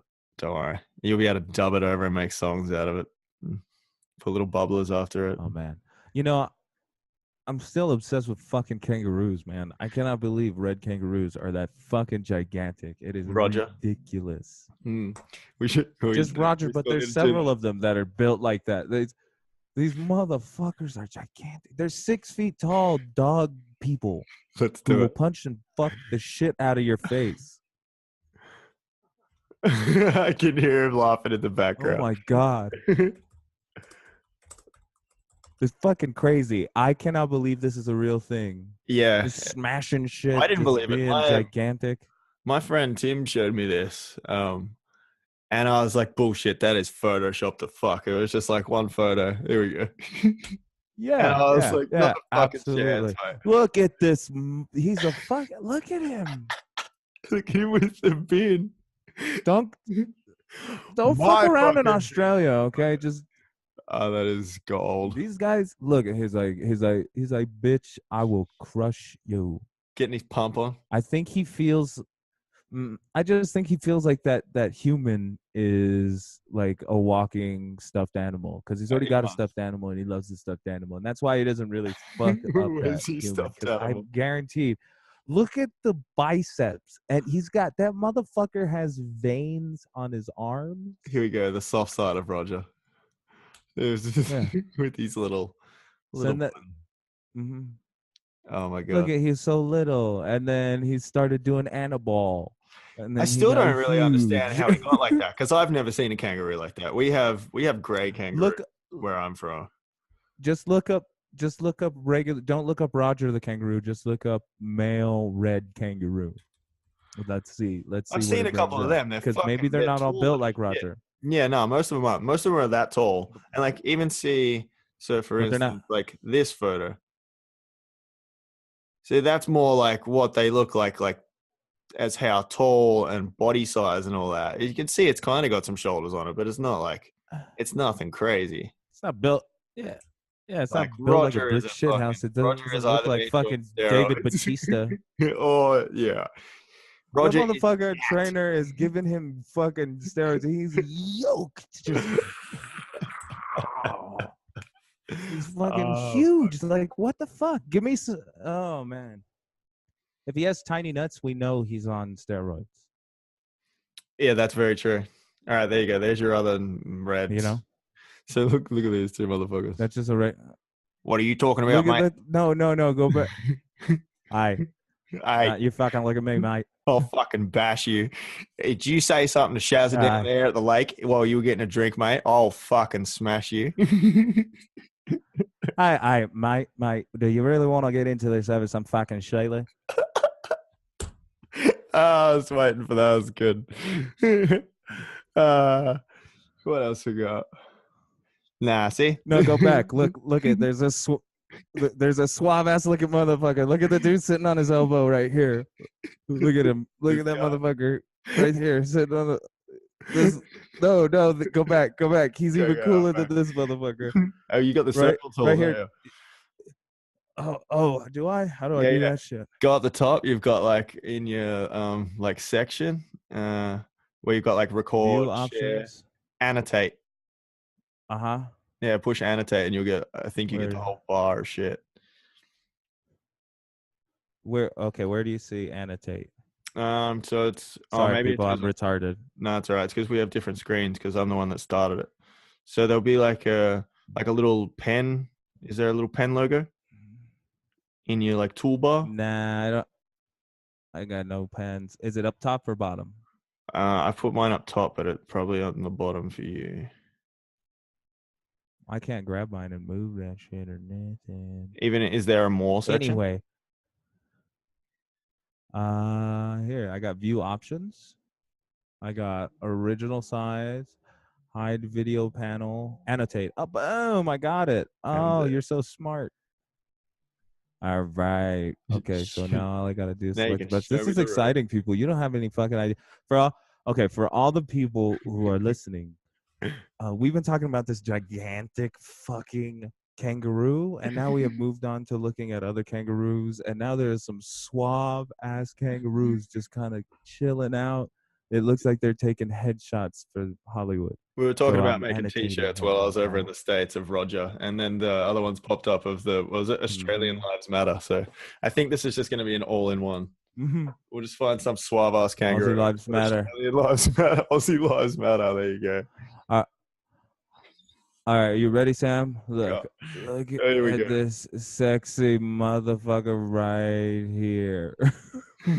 Look at him. Oh, there he is. Go back to him. Go back to that motherfucker right there. Oh, just baby. He needs some tattoos. Look at me. You know what he needs? I've been going to the gym. I'm just looking clean. Like you wouldn't believe. Now, look, they're dog. They're fucking dog people. Look at that face. Look at that face. He's just like, I'm a dog person. I go to the gym a lot. I look like I've been in the pen. Kills it. Damn, look at this. Look at this. You getting an Insamnia piece, bro. You should look a little bit more excited. Maybe he's just getting his Zen in because it hurts. He's like, oh, bro, this doesn't even hurt. Dude, like I'm hanging out at the beach. I might. Like, check out this wicked ink I got. Oh, check this out, mate. Oh, that was terrible. Oh, that was bad. That's the least they can undo it. What about the Don't worry, I'll use my tablet and my pen next time. I'll do something cool on it. Oh, I guess we could even do that. Should we give Roger a cool tattoo? Yeah. We could do that. We got to give Roger a cool tattoo. He'd be the mascot for this podcast, Tattooed Roger. Tattooed Roger. What do you call those dudes who are like kind of like rednecks over there? The guy who almost his girlfriend got struck by lightning. He's like, oh my god, motherfucker, I'm saying. I don't know. That's a bit of immigrant cross bargain. So the original like full fucking bargains, like fucking bargains. Aussie ochre bargains. It'd be like dudes walking around with like a flannelette shirt rolled up and some like tiny little footy shorts and thongs or pluggers as they call them, like fucking flip-flops. I don't know what the fuck flip-flops. Yeah, there's the other one. And so that's like your typical old Aussie, and then the mullet, typical mullet. But then obviously we're very multicultural, so over the years we've had a big Greek, Italian influx, and they've become like slightly bogan. So that I think that lightning video, he's like half Greek, Australian, and that's like the full we call them wogs and bogans, it's a friendly thing here. And they're Aussie as fuck, they're just like they're Italian or Greek Aussie as fuck. That's all it is. Right. Yeah. That's interesting. I think the American redneck, is like the most ubiquitous American accent that people can do. They're like, "Hey y'all, how y'all doing, man?" That Yeah, that's probably the easiest one you'd be able to get me to do. The old like, Hank the Third, you know? yeah, We just get hi, up on Hank the top of Third. the tables there and just Hey, have ourselves some whiskeys. yeah, Hank the Third, man. It's just fucking punk rock, man. I love that dude. Fucking. That whole, If have you you seen the whites, the wild and what is it, the weird and wonderful whites of West Virginia? no, I've watched a lot of his shit on YouTube though. Him making fucking music and dude, it's just a seamless country punk rock. Fuck you. It's Let me do made the by, right. there's one made by Johnny Knoxville. It's that weird and wonderful whites. It's he does the whole family. It's fucking rad. Oh, I gotta check that out because I'm a big. Yeah. Had to top up. Yeah, it's an awesome movie. It's like it goes through Big Hank Hill, Hank the First, Hank, Hank and Hank Jr. fan. Goddamn it, Hank. Not Hank Hill. Hank Hill. Everyone loves Hank Hill. God damn it, Bobby. God damn it. I can't do God damn it, Bobby. that. You can do that one pretty good. Yeah. Damn it, Boomhauer. Get your finger out of Luann. Yeah, that is so good. I fucking love that show. All those original cartoons for the bomb. We don't have as many good ones anymore. Cartoons? No way. No, not like that. Not like they were actually just like legitimate.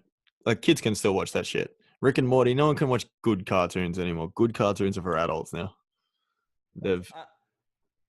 I'm okay with this. I'm okay. Oh yeah, same. CGI is for the kids now. You know why? Because I'm selfish and I'm a fucking adult. And it's because we get stuck in our ways. We're like, no, those cartoons are better. Bowling it. I've still got Roger. Just real quick. Roger's just mascotting over here. What is it? Shutterstock are getting some promo. Man. Fucking Roger's a fucking fantastic beast. Look at that motherfucker. He is. I just realized that I had my like actual pen on Procreate, and then I was like annotating. Let me get this annotation out of the way. Bro. Zoom. Oh wait, I should pull that out, but move it out of the way. Do my annotate, bro. I just pull this up here. Just in what case. Else we got on there? Did we finish? No, we still got more on there. I was just like going around. I was just going to show how much I use Procreate for my just life. So all this. My work stencils. God knows how many there is. Don't look too deep into it. It's a whole nother universe. It is, right? And my biomech universe. Yeah, look at that shit because it's bomb. Yeah, we could look at that. You can have a little squiz of the shit that I play with in there. Yeah, don't go into anything like big. You just got to tease them a little bit. No, they're not saying shit because I don't know how bad it looks close up. Yeah, that's what you get, baby. Hide the crimes. Exactly. The skulls and faces. Basically, the point of this was I organized my entire life on here. My girlfriend has her own file. Everyone's got one on there. Podcast file. See, you can organize your life on this shit. I'm stealing that right now. I didn't even know that. Boom. Oh yeah, just make folders, man. Just drag and drop one on top of the other. See, look, Gonna do it. Yeah, we can make a folder. Oh yeah, I know that. I know that whole biz. I've made a couple folders, but now I'm thinking about it. I'm like, I'm just gonna make notes and I'm gonna do this. Have fucking all these. Yeah, then I just screenshot my notes and just like paste them as layers on my on my Procreate. Keeps everything in one spot. I also use the reminders thing a lot now, which is good. I used to write notes. It's funny. Go back to that real quick. I'd like to the notes. I love that you've edited this so it looks really more like a 3-dimensional pegboard. You've done it in a way to where you're like I'm just replicating reality digitally. I want it to have the same kind of feel. Yeah, exactly right. And it's easy to look at. I've got like all my shit there. It's like some stuff doesn't fit. I was like playing with logo ideas with some of this shit down here.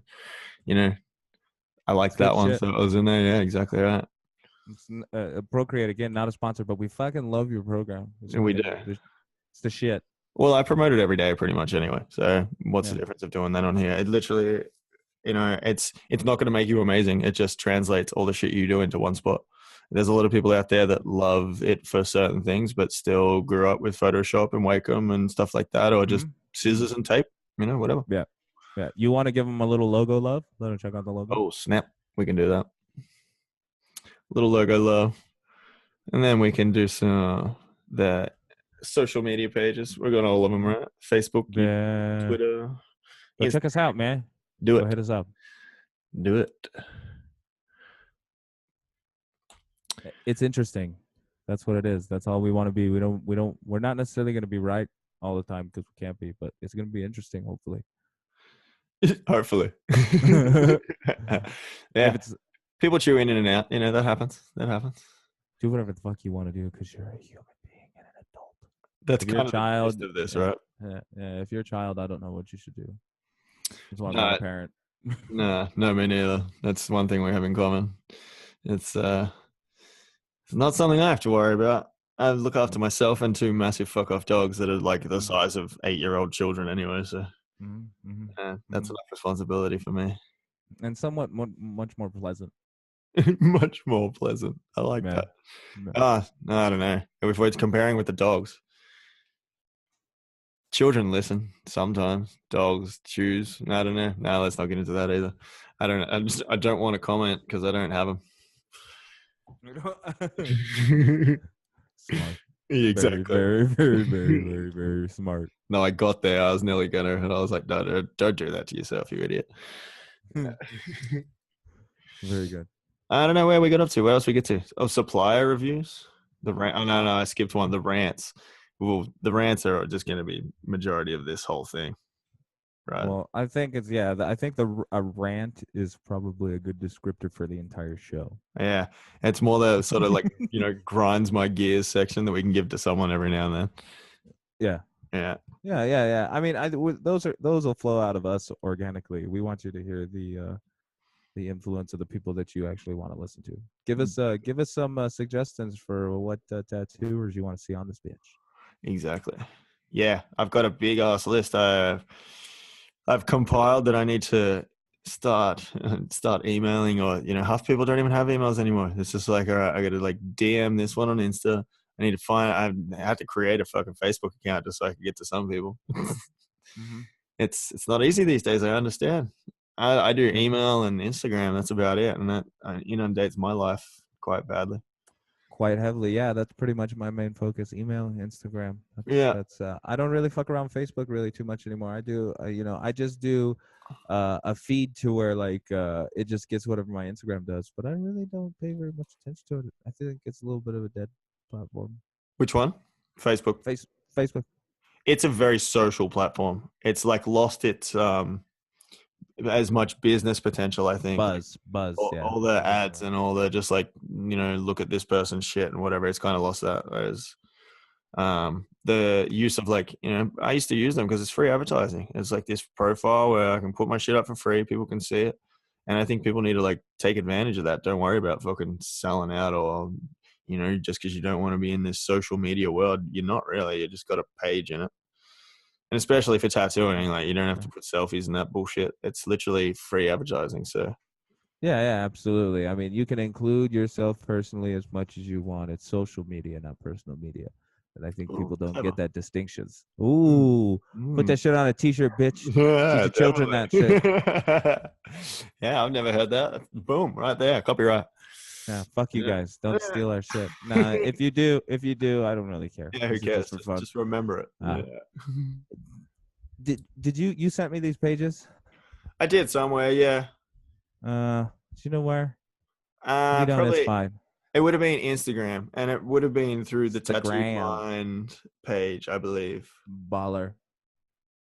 Yeah, I got that shit. We got 6 followers on there now. I saw. We had before. That was good. It's blowing up, yo. Blowing up. Let's have a look. See, the other thing that I did with my whole like iPad life is like tried to organize it so it was on one page. So I don't have to like scroll across and forget apps anymore and things are there. I have no idea where they are still because I only did it like the other day. But there we go. Socials. The social media. The social media. Oh, 10 followers. There you go. It's gone on up. Oh shit. We are 1,000 times more popular than we were at inception. Inception. Tattoo Yeah. Inception. The Yeah. tattooed mind Inception. Yeah, well, That's when we get Leo on here, baby. there you go. You people can have some shout outs. Oh. Yeah. There you That's go. what's up. Thanks for Symmetry following. and Chaos. First subscriber. Well done. Well done. Nailed it. He's doing some pretty crazy shit out there. He's definitely following along the let's not tattoo Google images and do some abstract stuff. We were talking about it. Let's look at his shit. Let's look at his shit since he was the first follower. All Let's right, look where at we that go? shit. Let's give him a little love skis. Love skis. Yeah. He's been traveling around a whole lot lately. I don't know how much. There we go. He's been tattooing. We're getting ready. Oh yeah. FYI, Instagram poor platform for documents. I can't read any of the text. It's just little black dots. Is it really? Just like tiny little shit. I'm glad I didn't look at it. Yeah, all right. But yeah, no, he's doing some different shit. So that's cool. That's cool. Yeah. Absolutely. Yeah.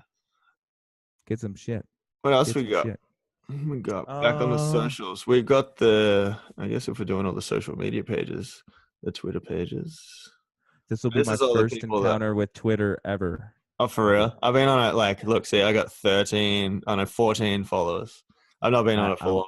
This was really my private, social media time. Yeah, I got all this. Ooh, we're talking about, this is behind the scenes commentary. You guys are getting a little taste of that right now. Yeah, I just kept my Instagram and all that sort of shit for public shit, and then I just had I changed my name on here again, but it was just Sam J. Nugent. And no, absolutely as no you can Twitter see experience. I'm excited about that. How many? 144 characters, right? Yeah, exactly right. It's a whole different type of people that use this. And I came on here for Graham Hancock, Joe Rogan, and Dr. Carl. So you should post right now. What was that thing that I said right now? Yeah, what do we got? Social media isn't personal media. It's social media, not personal media. Is that the one? It's social media, not personal media. See, it misses my its.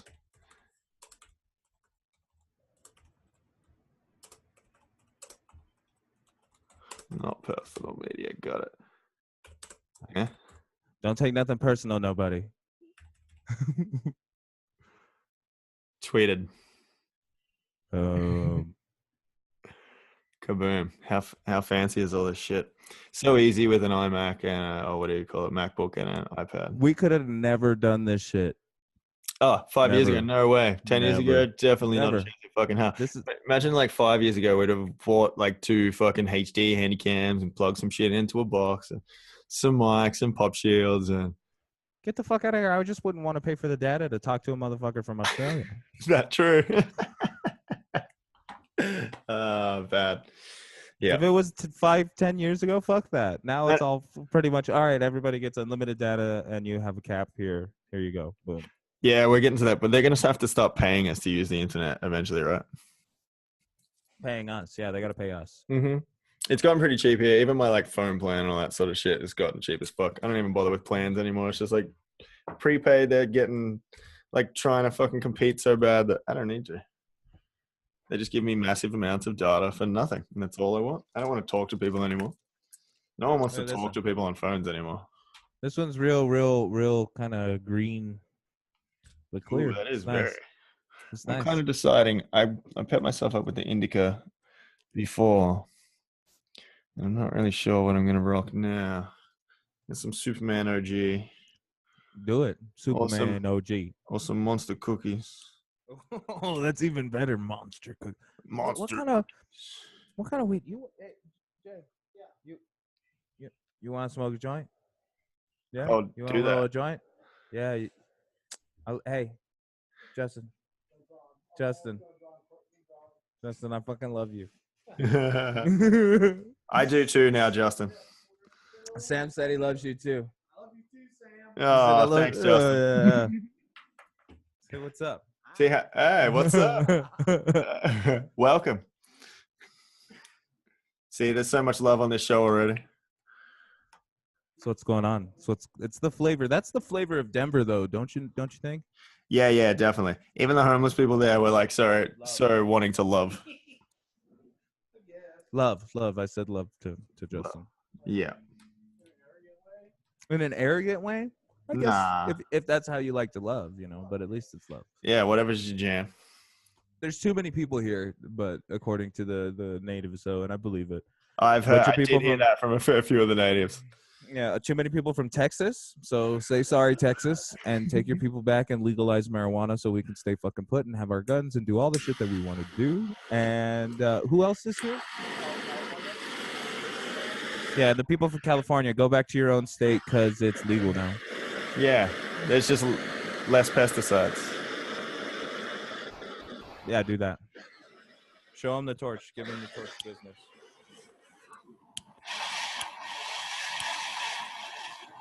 Torch him. Highly torch him. What do you got? You rolling a J? Yeah, Justin's rolling a J. I'm going to take another dab, though, because I'm fucking crazy. No, this sativa dab is fantastic. Justin loves it. Is Justin having dabs? I feel like you should. No. Justin doesn't dab, he said he won't. Justin's responsible. Slightly. No, Justin's getting over some stomach issues with eggs. I think it was gas station eggs. I even, I had to try experience everything in America. So I even got, gas station fucking burritos and all kinds of shit. I experienced that probably. Got gas station food too while he was here in the States. I had to. You had to experiment. I definitely had. We call it the run, so shitting through the eye of a needle. Yeah, absolutely. Yeah. Repaint the toilet. Hey. Repaint that shit. Hey, just so everybody knows, this is the kind of podcast you're signing up for. So get fucking used to it. If you can't talk about it, don't. Oh yeah, it's only gonna get worse. It's gonna get so much worse. Cheers. Cheers.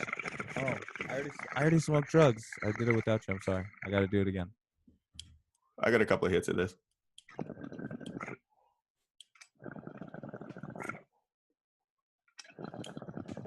Oh, you got that joint going? Awesome. I'd rather do that. I'd much rather do that. Yeah, it won't kill you so much. Now it's that all that dabbing gives you the sweats. It does a little bit.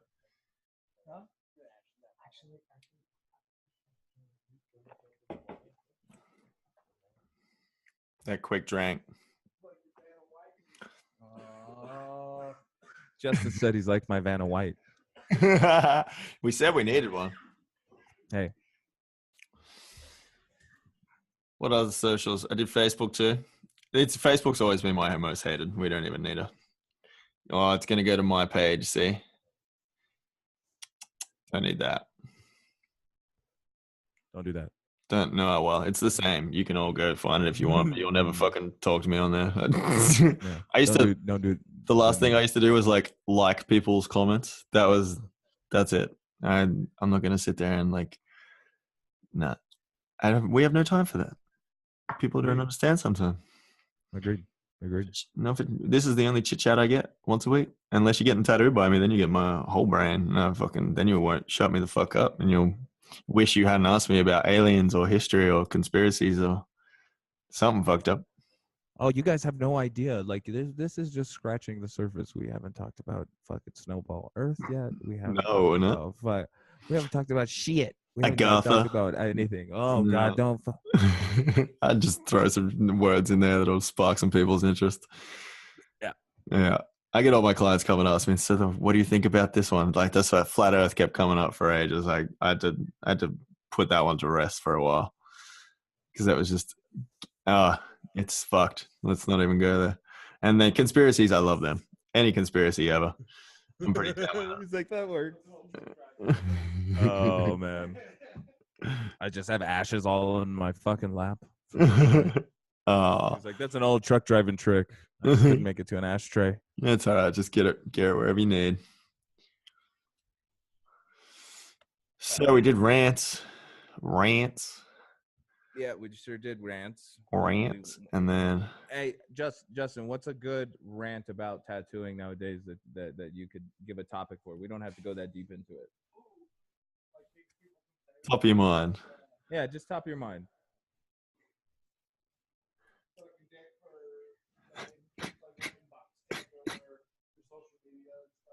Sucking dick for fame. Sucking dick for fame. Yeah. Sucking dick for fame. Whose dick do you suck on Instagram to get all those followers?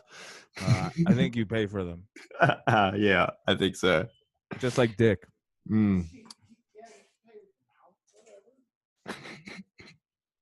Yeah. Well, I don't know. That's selling out. That's just Instagram is the new platform for that. People used to have to go be model scouts and try get fucking noticed. Now you just gotta hang a tit out, right? Yeah, but let's be real. Instagram is a great platform. It makes your job easier. If only it was as easy for males. If only we just like hang. Right. You know? Right. I was just about to get into this. So my old shop manager's wife is a very very famous Insta famous model. I'm not going to go into it who it is, but anyways, I said if you were a tattooer, if we faked it and we just started posting my tattoos under you and we made it a strange person, you know how many followers you would have? Yep. Like 300 billion. Quite a bit. Try 5 trillion. However many followers there are on Instagram, you would have them. It's like Pokemon. You'd win. You won Pokemon Go and Instagram at the same time. Well done. Yeah, you win it. Yeah. I'm all about, these people like making something famous of themselves, but as long as people realize there's a difference. And I got to clarify something. I'm sorry. I got to clarify something. And I'm not saying my tattoos are good. I'm just saying the fact that if you're really attractive and you can do something else, you'll get really, really famous. That's life, though. That has nothing to do with tattoos. I'm not saying that my tattoos are so good. No. I don't think either of us are claiming that our tattoos are anything. That's not what this is about. I just wanted to clarify. Oh yeah, it's good before the trolls come out. Yeah, I'm the same. Don't worry. I'm not the master of tattoos. I'm the master of talking shit. Mediocrity. Oh yeah. This is true. This. I don't know. It lost me.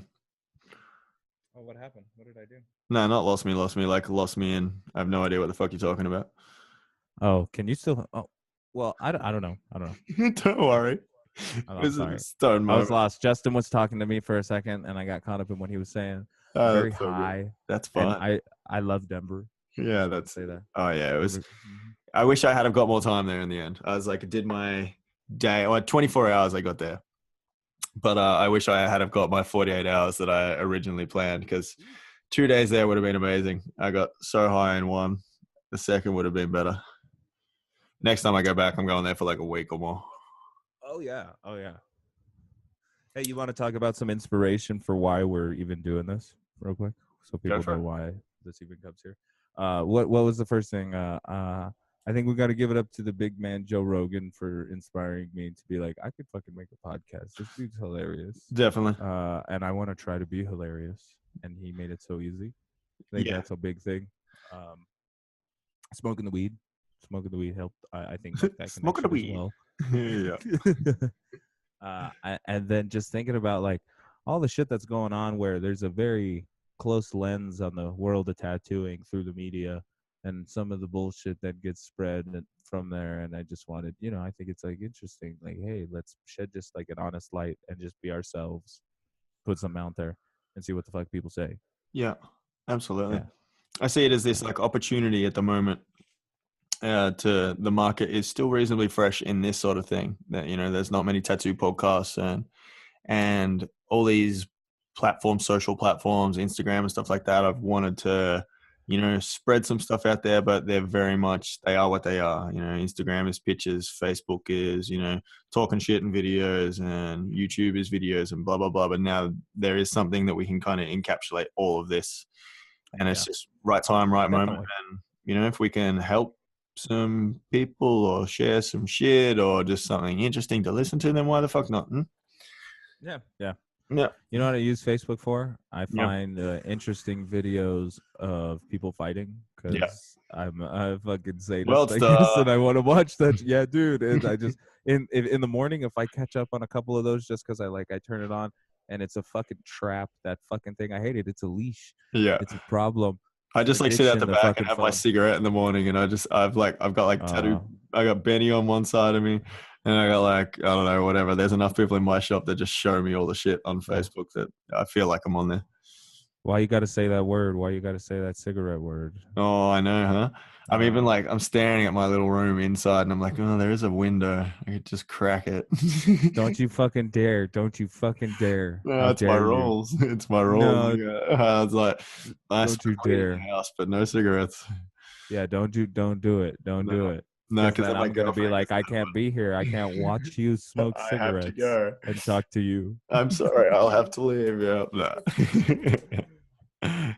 Funny. Don't worry. I have no idea how long we've been going for. It's one thing that I am not seeing on my screen of a length. So whatever.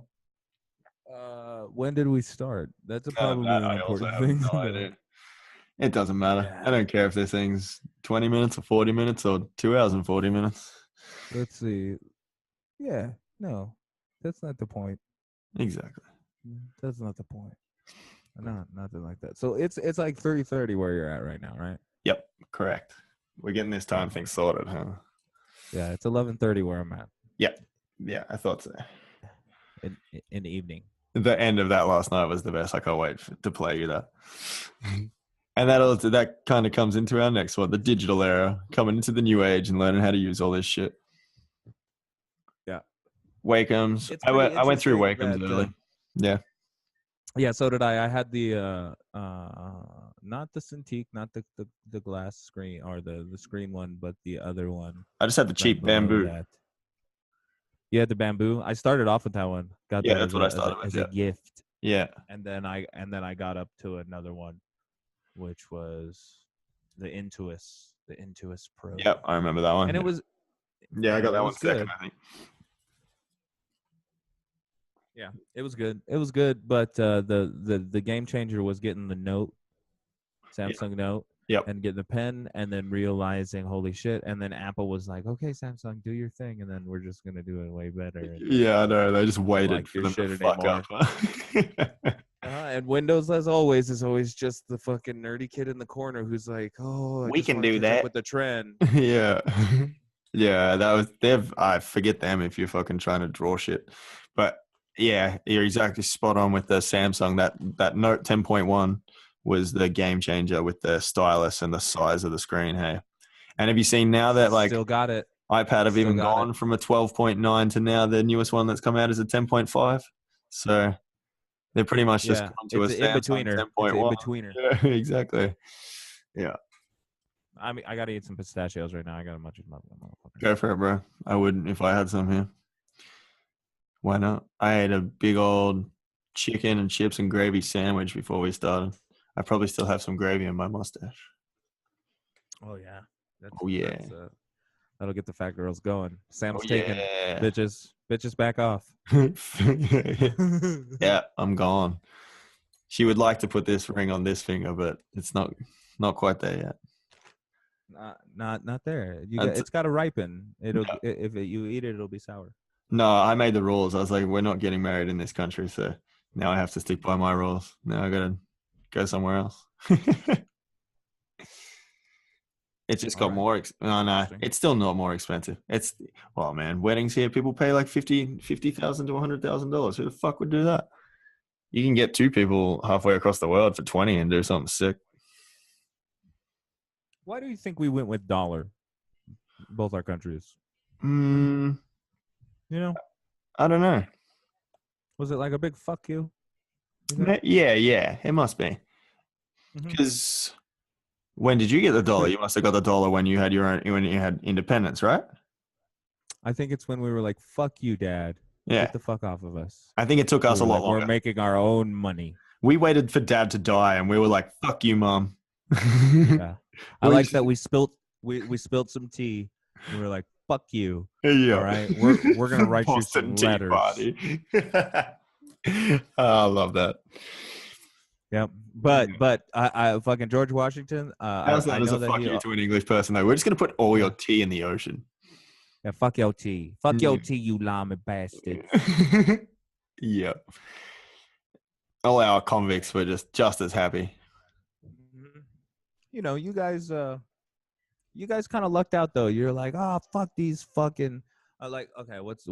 How would a posh English person say talk to you guys about this? Oh, fuck you. That's pretty Cockney. No, Because is you're it? perpetually a Cockney. Yeah. Because they wouldn't say fuck. That's why. Oh, that dastardly little man. Huh? That better? Excuse, Jeremy, I need you to take these people away from me. Take I them love down any to. accents. Yeah. Oh, that's good. Put them on the asshole of the world. Yes, right down there. Right down there. You know, I think of the They are just full of tomfoolery. And they will not follow the rules. They must go. Discommunicate them. Yep. Take them. We may become a republic one day, but I don't think we can be fucked. No one really cares that much. Because I don't think it's really that big of a deal. Does it really matter? The Earth is so small now. It used to be a gigantic place. Australia used to be the other fucking side of the world. When the Queen dies. Yeah, exactly. Yeah. When the We're Queen going to have dies. a king. We're going to have a king. We've never had a king, right? No, not in my... No, I don't know when he died. Like 60s? I don't know. 50s? I don't know. They still made gold coins. Earlier? Yeah, I really have no fucking idea when the king died. But I know we've had a fucking queen for a long time. Bitch just won't kick it. Yeah, just a frumpy. And then we're supposed to have old big ears Charles after that, but he kind of fucked up.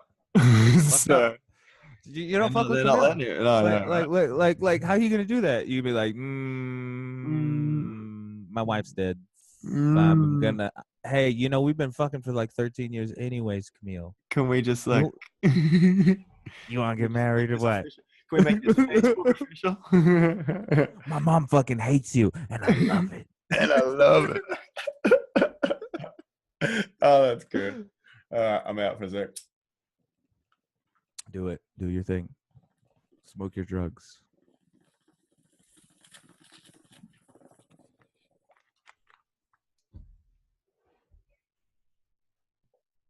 It's excessive consumption.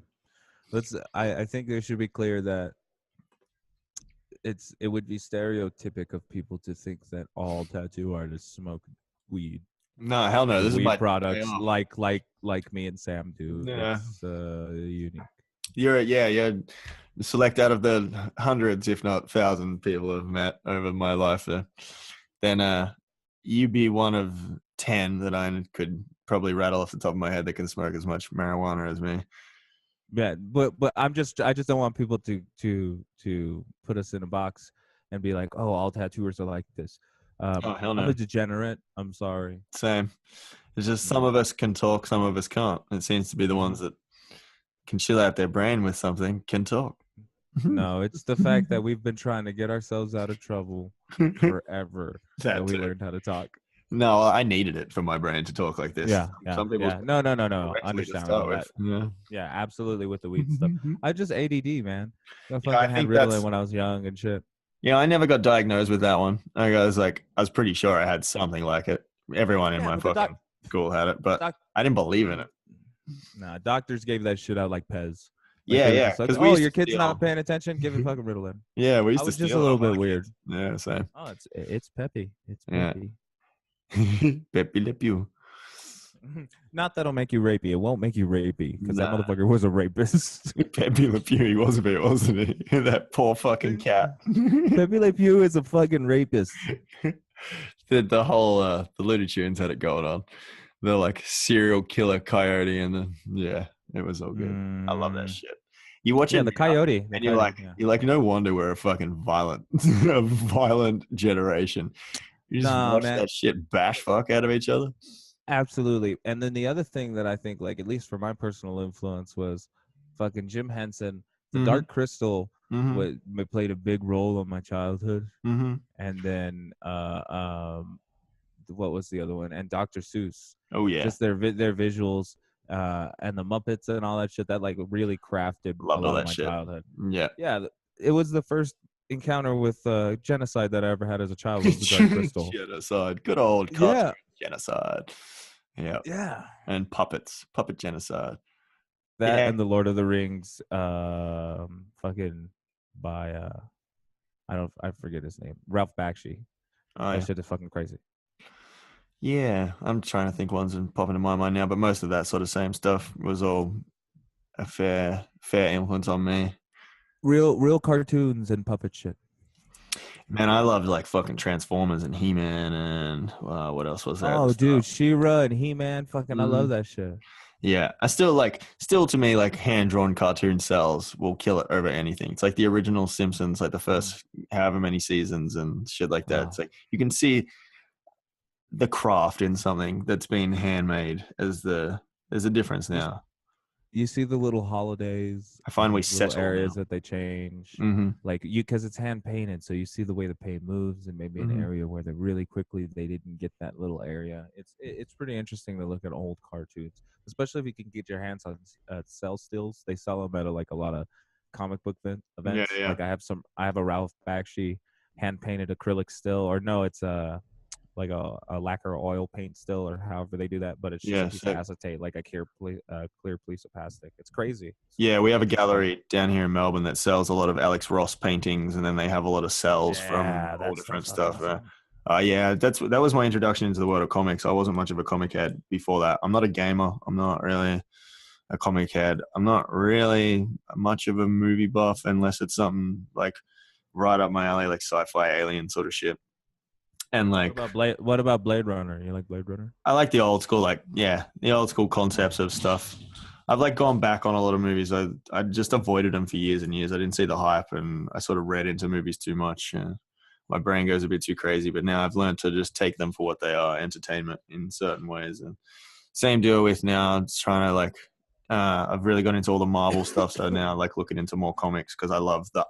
I used to pick up a comic and I looked at the front cover and I'm like, that's fucking sick. And then look inside it and it was like half-assed compared to the cover. And I was like, what the hell's going on here? And then Alex Ross is like every cell hand drawn, like, or, every whatever you call it in a comic square is fucking crazy.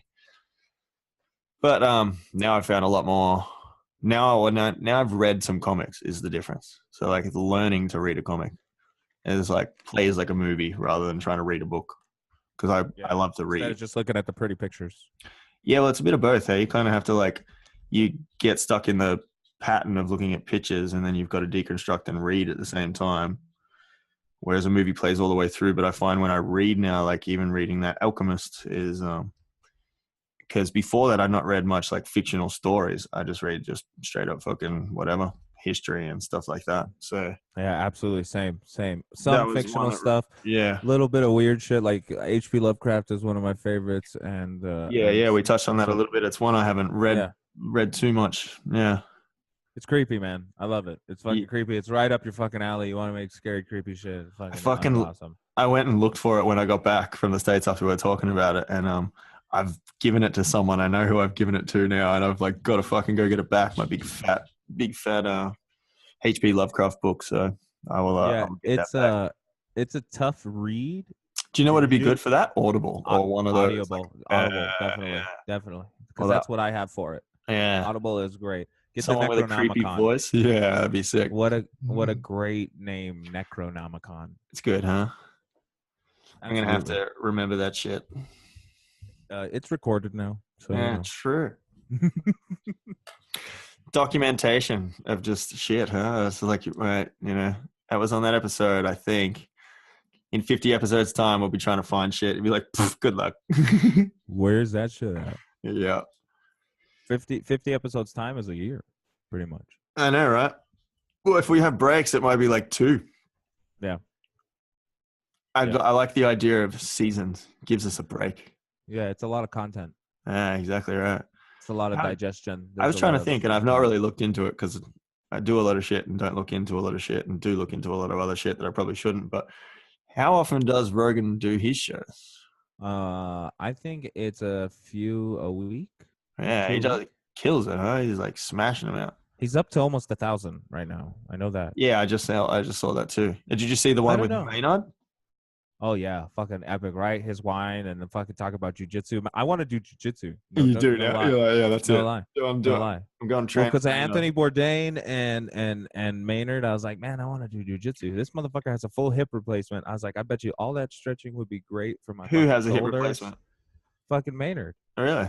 Well, I we didn't get talked to see about the it in whole the podcast. podcast. Yeah, no, I didn't get to see the whole thing. I was like working, and I usually start off Joe Rogan in my like in the back area where I have my smokes and get ready for the day. And I got to watch the first half or part of it, and it was just all about McGregor and Mayweather. So I was like, oh, I'm going to tattoo. I'll watch it tonight. Yeah, I don't want to talk about that shit, right? No, that's as much as I'm sad about it. Yeah. Yeah. We'll do a Mayweather nonsense for clickbait. Oh, Not absolutely. right now, but Yeah. not right now. We'll do it on the Once day. it gets a little closer, we got to talk to Ben Lucas about it. Exactly right. Yeah, Yeah. and see how that shit goes. Yeah. That's exciting. That's exciting. Is he another? Yeah. He's another Aussie. Yeah, exactly right. He's from Yeah. originally from Queensland, but he's been working in Melbourne at the Black Mark for quite a few Does all years. the skulls with the script Yeah, that's or the like one. kind of Yeah, old school baller shit, old yeah, school and hot the shot. burning churches and killed for Mhm. yeah, and the fruits and skulls. Yeah, kills it. Yeah. Yeah. And the chicks now. I see chicks with this writing. Oh yeah, not even just that. The dicks, chicks with Yeah, dicks. that shit's woo. That's hilarious. artwork, baby. That's There you art. go. That's art. That's There's a art. rant for someone. That's Yeah. art. There's been a few. There's a few that got that. Who's the other one? That old Val Tapper who did some fucking fanny licking stuff, and there's a Oh few yeah. other ones. Or the nipples. There's that the stencil stuff one where like there's stencil stuff sprayed all over this girl's face and everybody thinks it's a cummy face. Is that what it is? Yeah, everybody thinks it's a cummy face, and I it's only ever actually saw it stencil once, and I stuff. was like, haha, So cum face. yeah, so you guys are fucking. You can fuck yourself. That's awesome. Yeah, tattoos are gonna get fucking more and more out there. Oh, bro, we had this thing like, this one was bad. Like some dude we wanted some like chick eating another chick's ass with like an SS Hitler hat on or something crazy.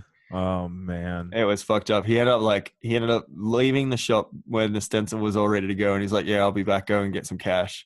And he just never came back. We're like, "Yeah, he chickened out." But apparently there was more to the story. There wasn't. He realized he was gonna get something fucked up on his forearm. or maybe he went and had his homies put it on because they just didn't have a stencil. Nah, no. He didn't have the stencil on. The stencil was ready to go, and they like the artist just gave him one more chance. He was like, "You sure you want to do this?" He was like, Well, "Yeah, I'll just go have a smoke." And then like he called him like 3 days later. this is a good subject. We should do this one. Like, have we ever done any hate speech, hateful shit? Because like I put some very iconic hateful symbols on a group of people who were not of Aryan race and tried to explain it to them. And we could get deeper into that story later. Absolutely. But I expressed this to them, and it's very interesting. Very interesting how people get attached to those symbols for their own reasons, and you're like, you're fucking idiot. Oh yeah, I've covered a heap of them. I've had other people like that I wouldn't expect ask me for them. Well, like, yeah, it's a very interesting one. It's kind of one place where we have the power too. Like years ago, there was places. I mean, we had the PTAA, which is an association that if you joined it, you weren't allowed to tattoo anyone's hands or neck. Like it was old school. Like that's going to fuck up people's lives and jobs. So if you're a part of this and you want the certificate on your wall, you can't do that. Okay, yeah, It doesn't exist anymore. Because one of the first things I did when I was like, well, I got back from, I think I just started tattooing. It was like my first year, and I was like, fuck this, I'm going to tattoo forever. I'm tattooing my throat. It was like 22, 21, whatever. 22 I would have been. Yeah, I did some extravagant shit like that when I was fairly young. I seen some funny hate. Did you see the new rosary bead lip tattoo that was all over? That shit's pretty dope, man. I like it, huh? Everybody can go fuck themselves. I That shit's totally nice. agree. I was like, all you haters on there. I was like, this is just fucking. This is you the fucking tattoo, you faggots. fuck. We have people with fucking black eyeballs. Get over your fucking selves. Shut the fuck up. That's a shout out to Dead Sheriff right there. Look. Dear. I hate that shit. And your black eyeballs. There's one man that does not give a fuck. He's I killing it. can be reasonable, but it's just like that's ridiculous. Like I know. whatever. Even like the funny thing I saw was like notable tattooers on there that had their neck and like all kinds of tattoos and you know Yeah, show yeah, themselves off and exactly. all kinds of shit, being like, don't like this and fucking, you're gonna regret this. Like, fuck off, you idiot. You got your neck Yeah, tattooed. It's his neck. His chin is now his neck. No one gives a fuck. exactly. It's not Yeah, that big of a deal. There's a guy there you who's go. got a We rosary don't of give a fuck. tattoo on the inside of his lip, and it comes down out of his mouth, and it's done actually really well. And people are getting all fucked up about it. I think it's fucking awesome. It is good. It looks fucking awesome. I think it looks fucking awesome. He's probably gonna have to do the lip it again, but who gives a shit? We all know that. Yeah, I don't fucking care. Like, what a way to make a move, you know? I've had my I palm mean, done 3 times. That's just how the shit goes. yeah, fuck that. That shit fucking hurts, baby. How good's that Look look? You got the at double that. up, double up. Bam, bam, bam. That's a high five. That's a virtual high God, five right high there. five. God. 1, 2, I'm boom. there. Oh, that's yours is creepier than mine. You get full light all the way up as it goes. It just kind of closes out. It's kind of crazy. By the way, if you're podcasting, we both have eyes tattooed on our palms. It's And we're also both really fucking high. yeah, Really fucking high. So we're probably just the only high-fiving eye into the camera exactly like 6-year-olds. like 6-year-old F5s, Skype fives, Yeah. It's not pretty Skype, interesting, though. Zoom. We're using Zoom. This shit's actually really good. Zoom. Yeah. Shout Anyone out to Zoom. Yeah, anyone that's going to join us, all you're going to have to do is download Zoom, or not even. You can just go on the website and then you can conference in with us on that shit from wherever the Yep. fuck you are in the world. We'll let you into the game. And Don't then, even need the fancy microphone. You can do it straight from the iPads or whatever. yeah, it comes in good. You can just do it guerrilla style out in the forest if you want to, as long as you got satellite Wi-Fi or something. Hit us up. Let us know what's going on. Yeah. What else did we not cover? What else Not we got? much. Not much. We did influence without even knowing. Movies, games, TV. Oh, okay. Yeah, see. The digital era, we already did that one. Work schedules. Mine's changed a lot. Mine used to be like get up at 10 to 11, work at 12, work till like 8, 9, 10, something like that. Then stay up till like 4, drawing, painting, doing everything else. Minimal sleep. Yeah. But I'm just trying to chase time zones. I'm just chasing time zones, so I just wake up whenever the fuck I need to, get as much sleep as I can when I can. I'm starting to get into a pattern though. I think I'm like America changed me. I'm like getting up early and I got all this shit to do. It was good though. Like I went and hung out with Duffy and he's like a very like on point man, and like Jesse Levitt was the same, and like watching their schedules and like, I was like, all right, I can adult again. I just got late for a while. You slip into those zones and I'm like, nah, fuck that. I'm back to working time. So yeah, Jess is an interesting character. Super cool dude. Really chill. Yeah, he's a really good dude. I like all these sort of like aspects on life. He loves like getting out there, walking, doing all his hiking and all that kind of stuff, and then being out in the world. Tattooing. So he's another one like us, just 24/7, 365 doing shit. Yeah, I'm lugging around like a mini fucking broadcast studio. I know, how good is it? Ridiculous. It's ridiculous. I've got mine ready to go. Yeah, little camera tripods, fucking all of this shit. It's crazy. Yeah, that's what it's all about. Yeah, but might as well do it. So what we got left? We got working schedule, guest spots. Doing that now? We're covering that since I started. Absolutely. What shop are you at again? I'm at Illustrated Gypsy in Denver, Colorado, right down the street from the stadium up here on 3939 Colfax. 3939 West Colfax. 3939 West Colfax. There you go. That's pretty good for a dude who's been taking dabs all day. I know, that was pretty good. I wouldn't even know how to do that. I can barely remember my fucking address right here. Yeah, it's a super cool place full of awesome people, all kinds of awesome artists. It's been super fun. Doing a lot of work. Gonna tattoo some gigantic things. Have some tattoos that I've done here. I should probably share that real quick. And what is that? Meeting your heroes, and you can start off on that other show while I'm getting this image ready. Oh yeah. So what do we got? Meeting your heroes. I mean, that's a weird one. I've met some of my heroes really early, and it's like it depends whether we're talking tattoos or just outside heroes. But I guess within tattooing, I've met a fair few of mine now, and it can be crushing and inspiring in all different ways. Depends what people are like when you meet them. Luckily, most of the people that I've loved have been pretty amazing, and that's pretty uplifting and inspiring, obviously. But then some people are not what you imagine when you meet them, and that's not their fault or anyone's fault. It's just fucking that's life.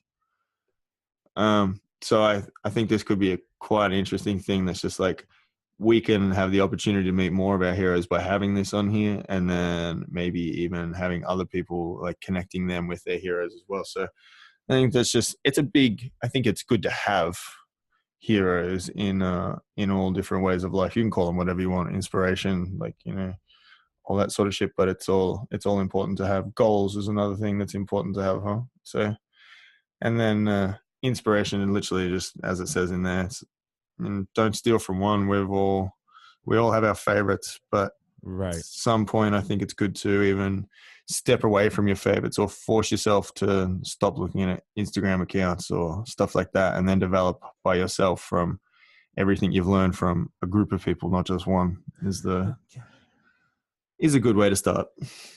Yeah, I think it's important. Like, if you're going to find growth in anything, there gets to a point where you have to look to peers and people who you think are doing something maybe even specifically better than you, and try to break it down and try to, you know, get as much wealth out of the free exchange of ideas that we can.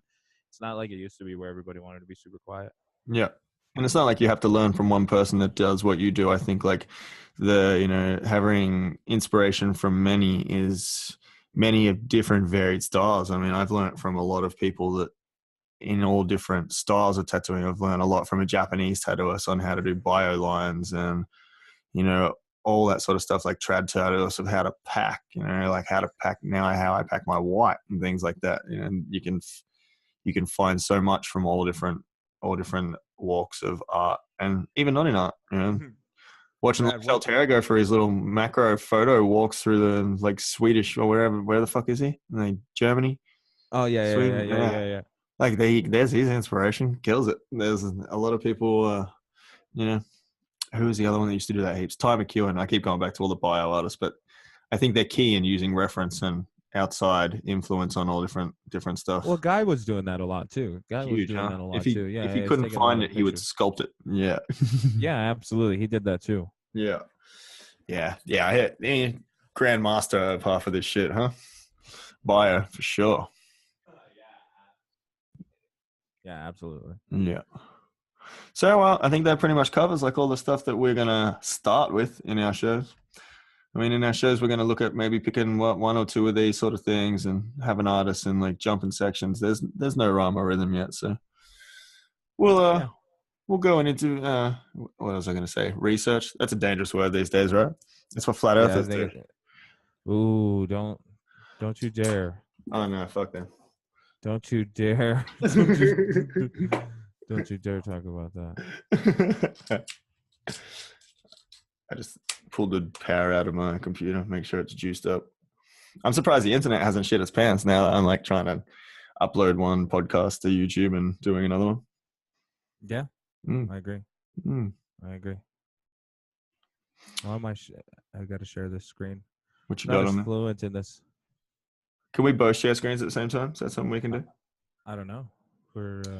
It's experimentation, man. Yeah, absolutely. I've got a button here that says new share, so I feel like I can even probably share between something else. I reckon I can probably put my fucking phone on here too. Yeah, I bet you can. I think you can, because doesn't Rogan do that when like people get fucking texts? Yeah, I'm trying to attach my my iPad to this right now. Yeah, that's what I got on here at the moment. Should get back now that we're out of that. We're gonna allow access, maybe. Yeah, I'm allowing access. I like it. Nice.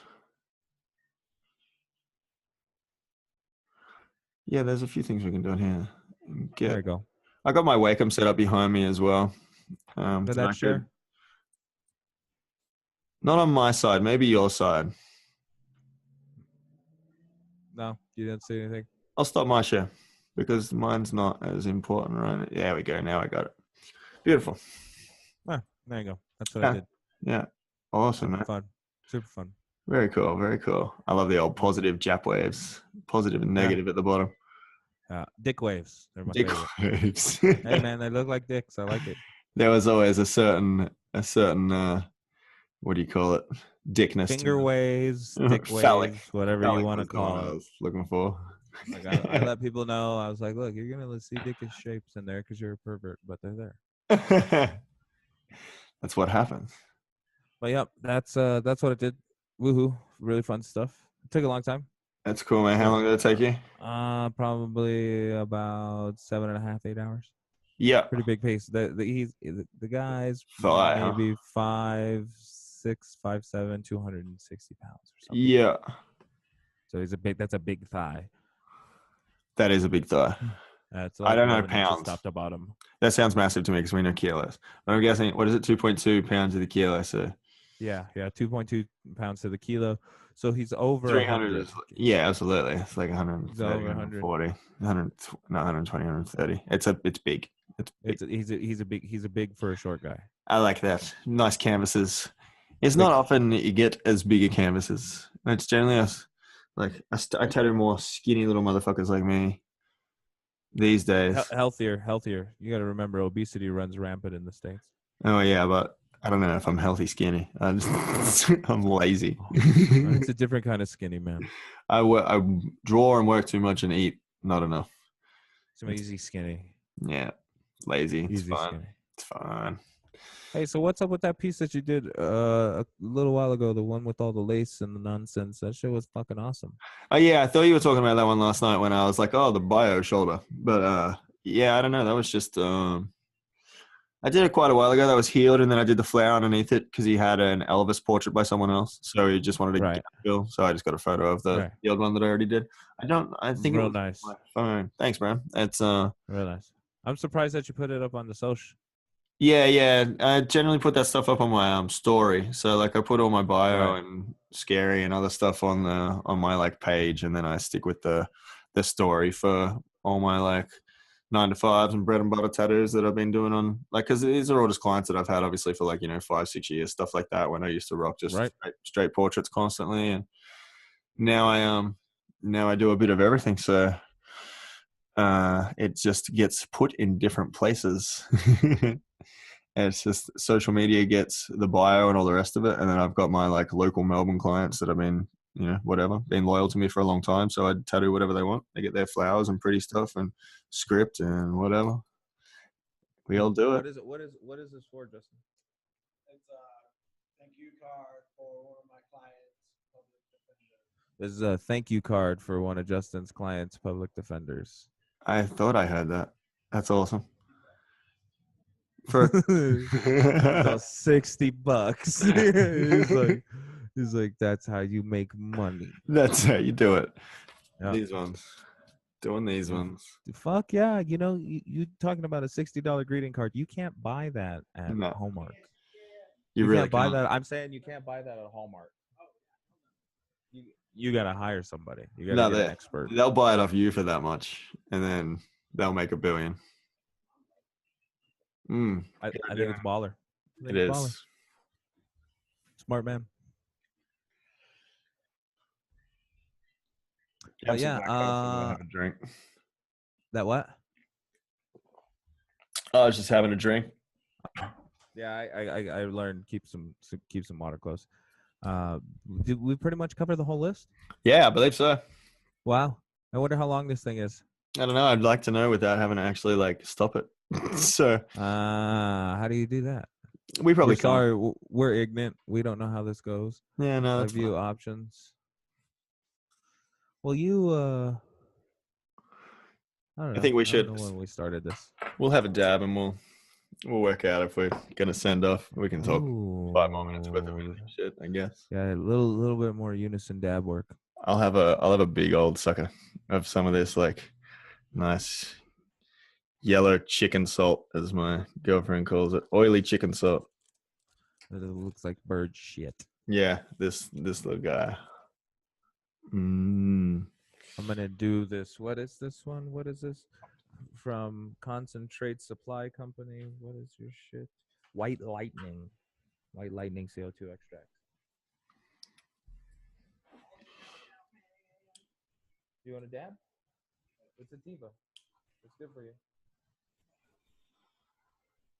You don't have to. We can roll up another joint. I got more weed. That background combo, the best. You gotta leave the oven, and then I'll come in. Sussing out those work times, huh?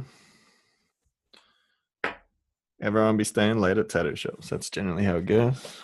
Yeah. What time is it here? It is midnight. It is the witching hour. It is the witching hour. Quite often, The dabbing hour. there's quite often down at Oculus to be known to be way past the midnight express or So there's or also you know into the AMs, the 5 AMs. You guys got a killer crew over there. Pretty good. Yeah, you check it out.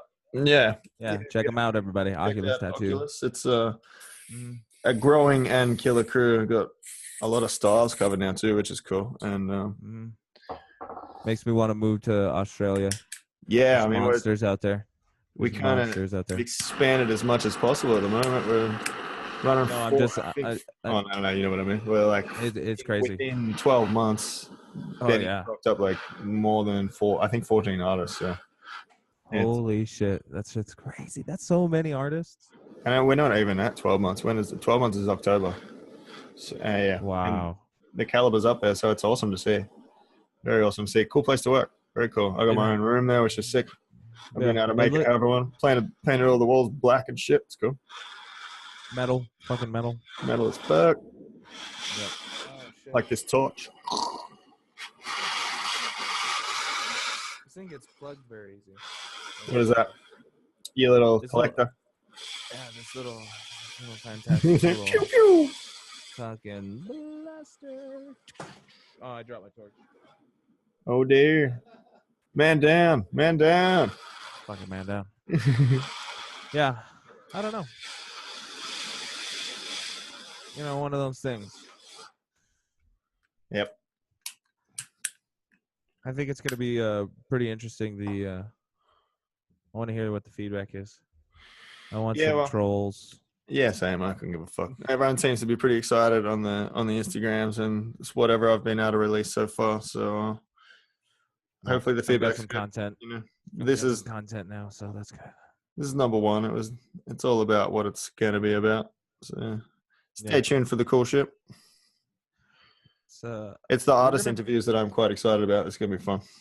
Yeah, absolutely. I think that's going to be the key to the thing is these guys are going to hopefully drop some knowledge, but not necessarily about tattoos. That's it. They might tell us about like what they think crop circles are really like. And what I hope so. I hope so. That's going to be on one of my questions now as to that's on my questions list. How did they get there? Go on, tell me. Just tell me. Come on. Is it a guy with a board and a string? I know you know. I don't believe that. I don't believe that shit. What's it, aliens? I'm up. Yep. Cheers, bro. Cheers it up. I keep dabbing before here. I feel like an asshole.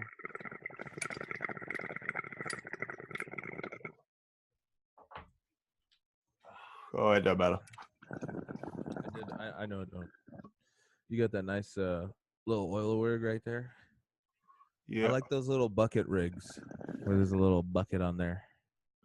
That guy right there with the little spinny top fucking carber. He's got a little double that shit. Double in it. He's it. It's like a bucket in a bucket. So it says just stays nice and warm. Mm-hmm. Just smoke it down. Get it out you. You can I'm being impatient, but you can heat it the living fuck up and then let it sit there for a minute and just slowly boil away at it and get fucking a heap of puffs out of it. They're pretty good. Yeah, get some cool temps. Mm-hmm. Yeah. Yeah, they're definitely the way to go if you've got time. Yeah, we've got time, but I like the burning as well. Says I. Says I. All right. Yeah. Pretty happy about that, man. Yep. That's us right there. That was good. Bang. That was it. Yeah. Welcome to the Tattooed Mind. The minds of David Hershman and Sam J. Nugent, Insamnia. So thanks for tuning in if you have, huh? Uh-huh. Send off. Let's do the send off. Catch y'all later. All right. Yeah. Check it out. And please check out the Facebook and the Instagram and the YouTube. Yep. And just pay attention. We're gonna do some fun stuff, and we will Twitter? see you guys later. Yeah, Twitter! Don't forget about the Twitter. the new Twitter for David. It's gonna be his new fun. Yeah, hit her in the Twitter. Hit her in the Twitter. Hit her in the Twitter. And we'll see you in what are we gonna go for? We're gonna go for a week or 2 weeks. Then we'll go a week or fortnightly, huh? We'll work that out. Let's go for we'll work it out. I'm feeling a week. Are you feeling a week? I like that. Me too. Yes, I do. Yeah. We'll keep you all interested. Yeah. All right, guys.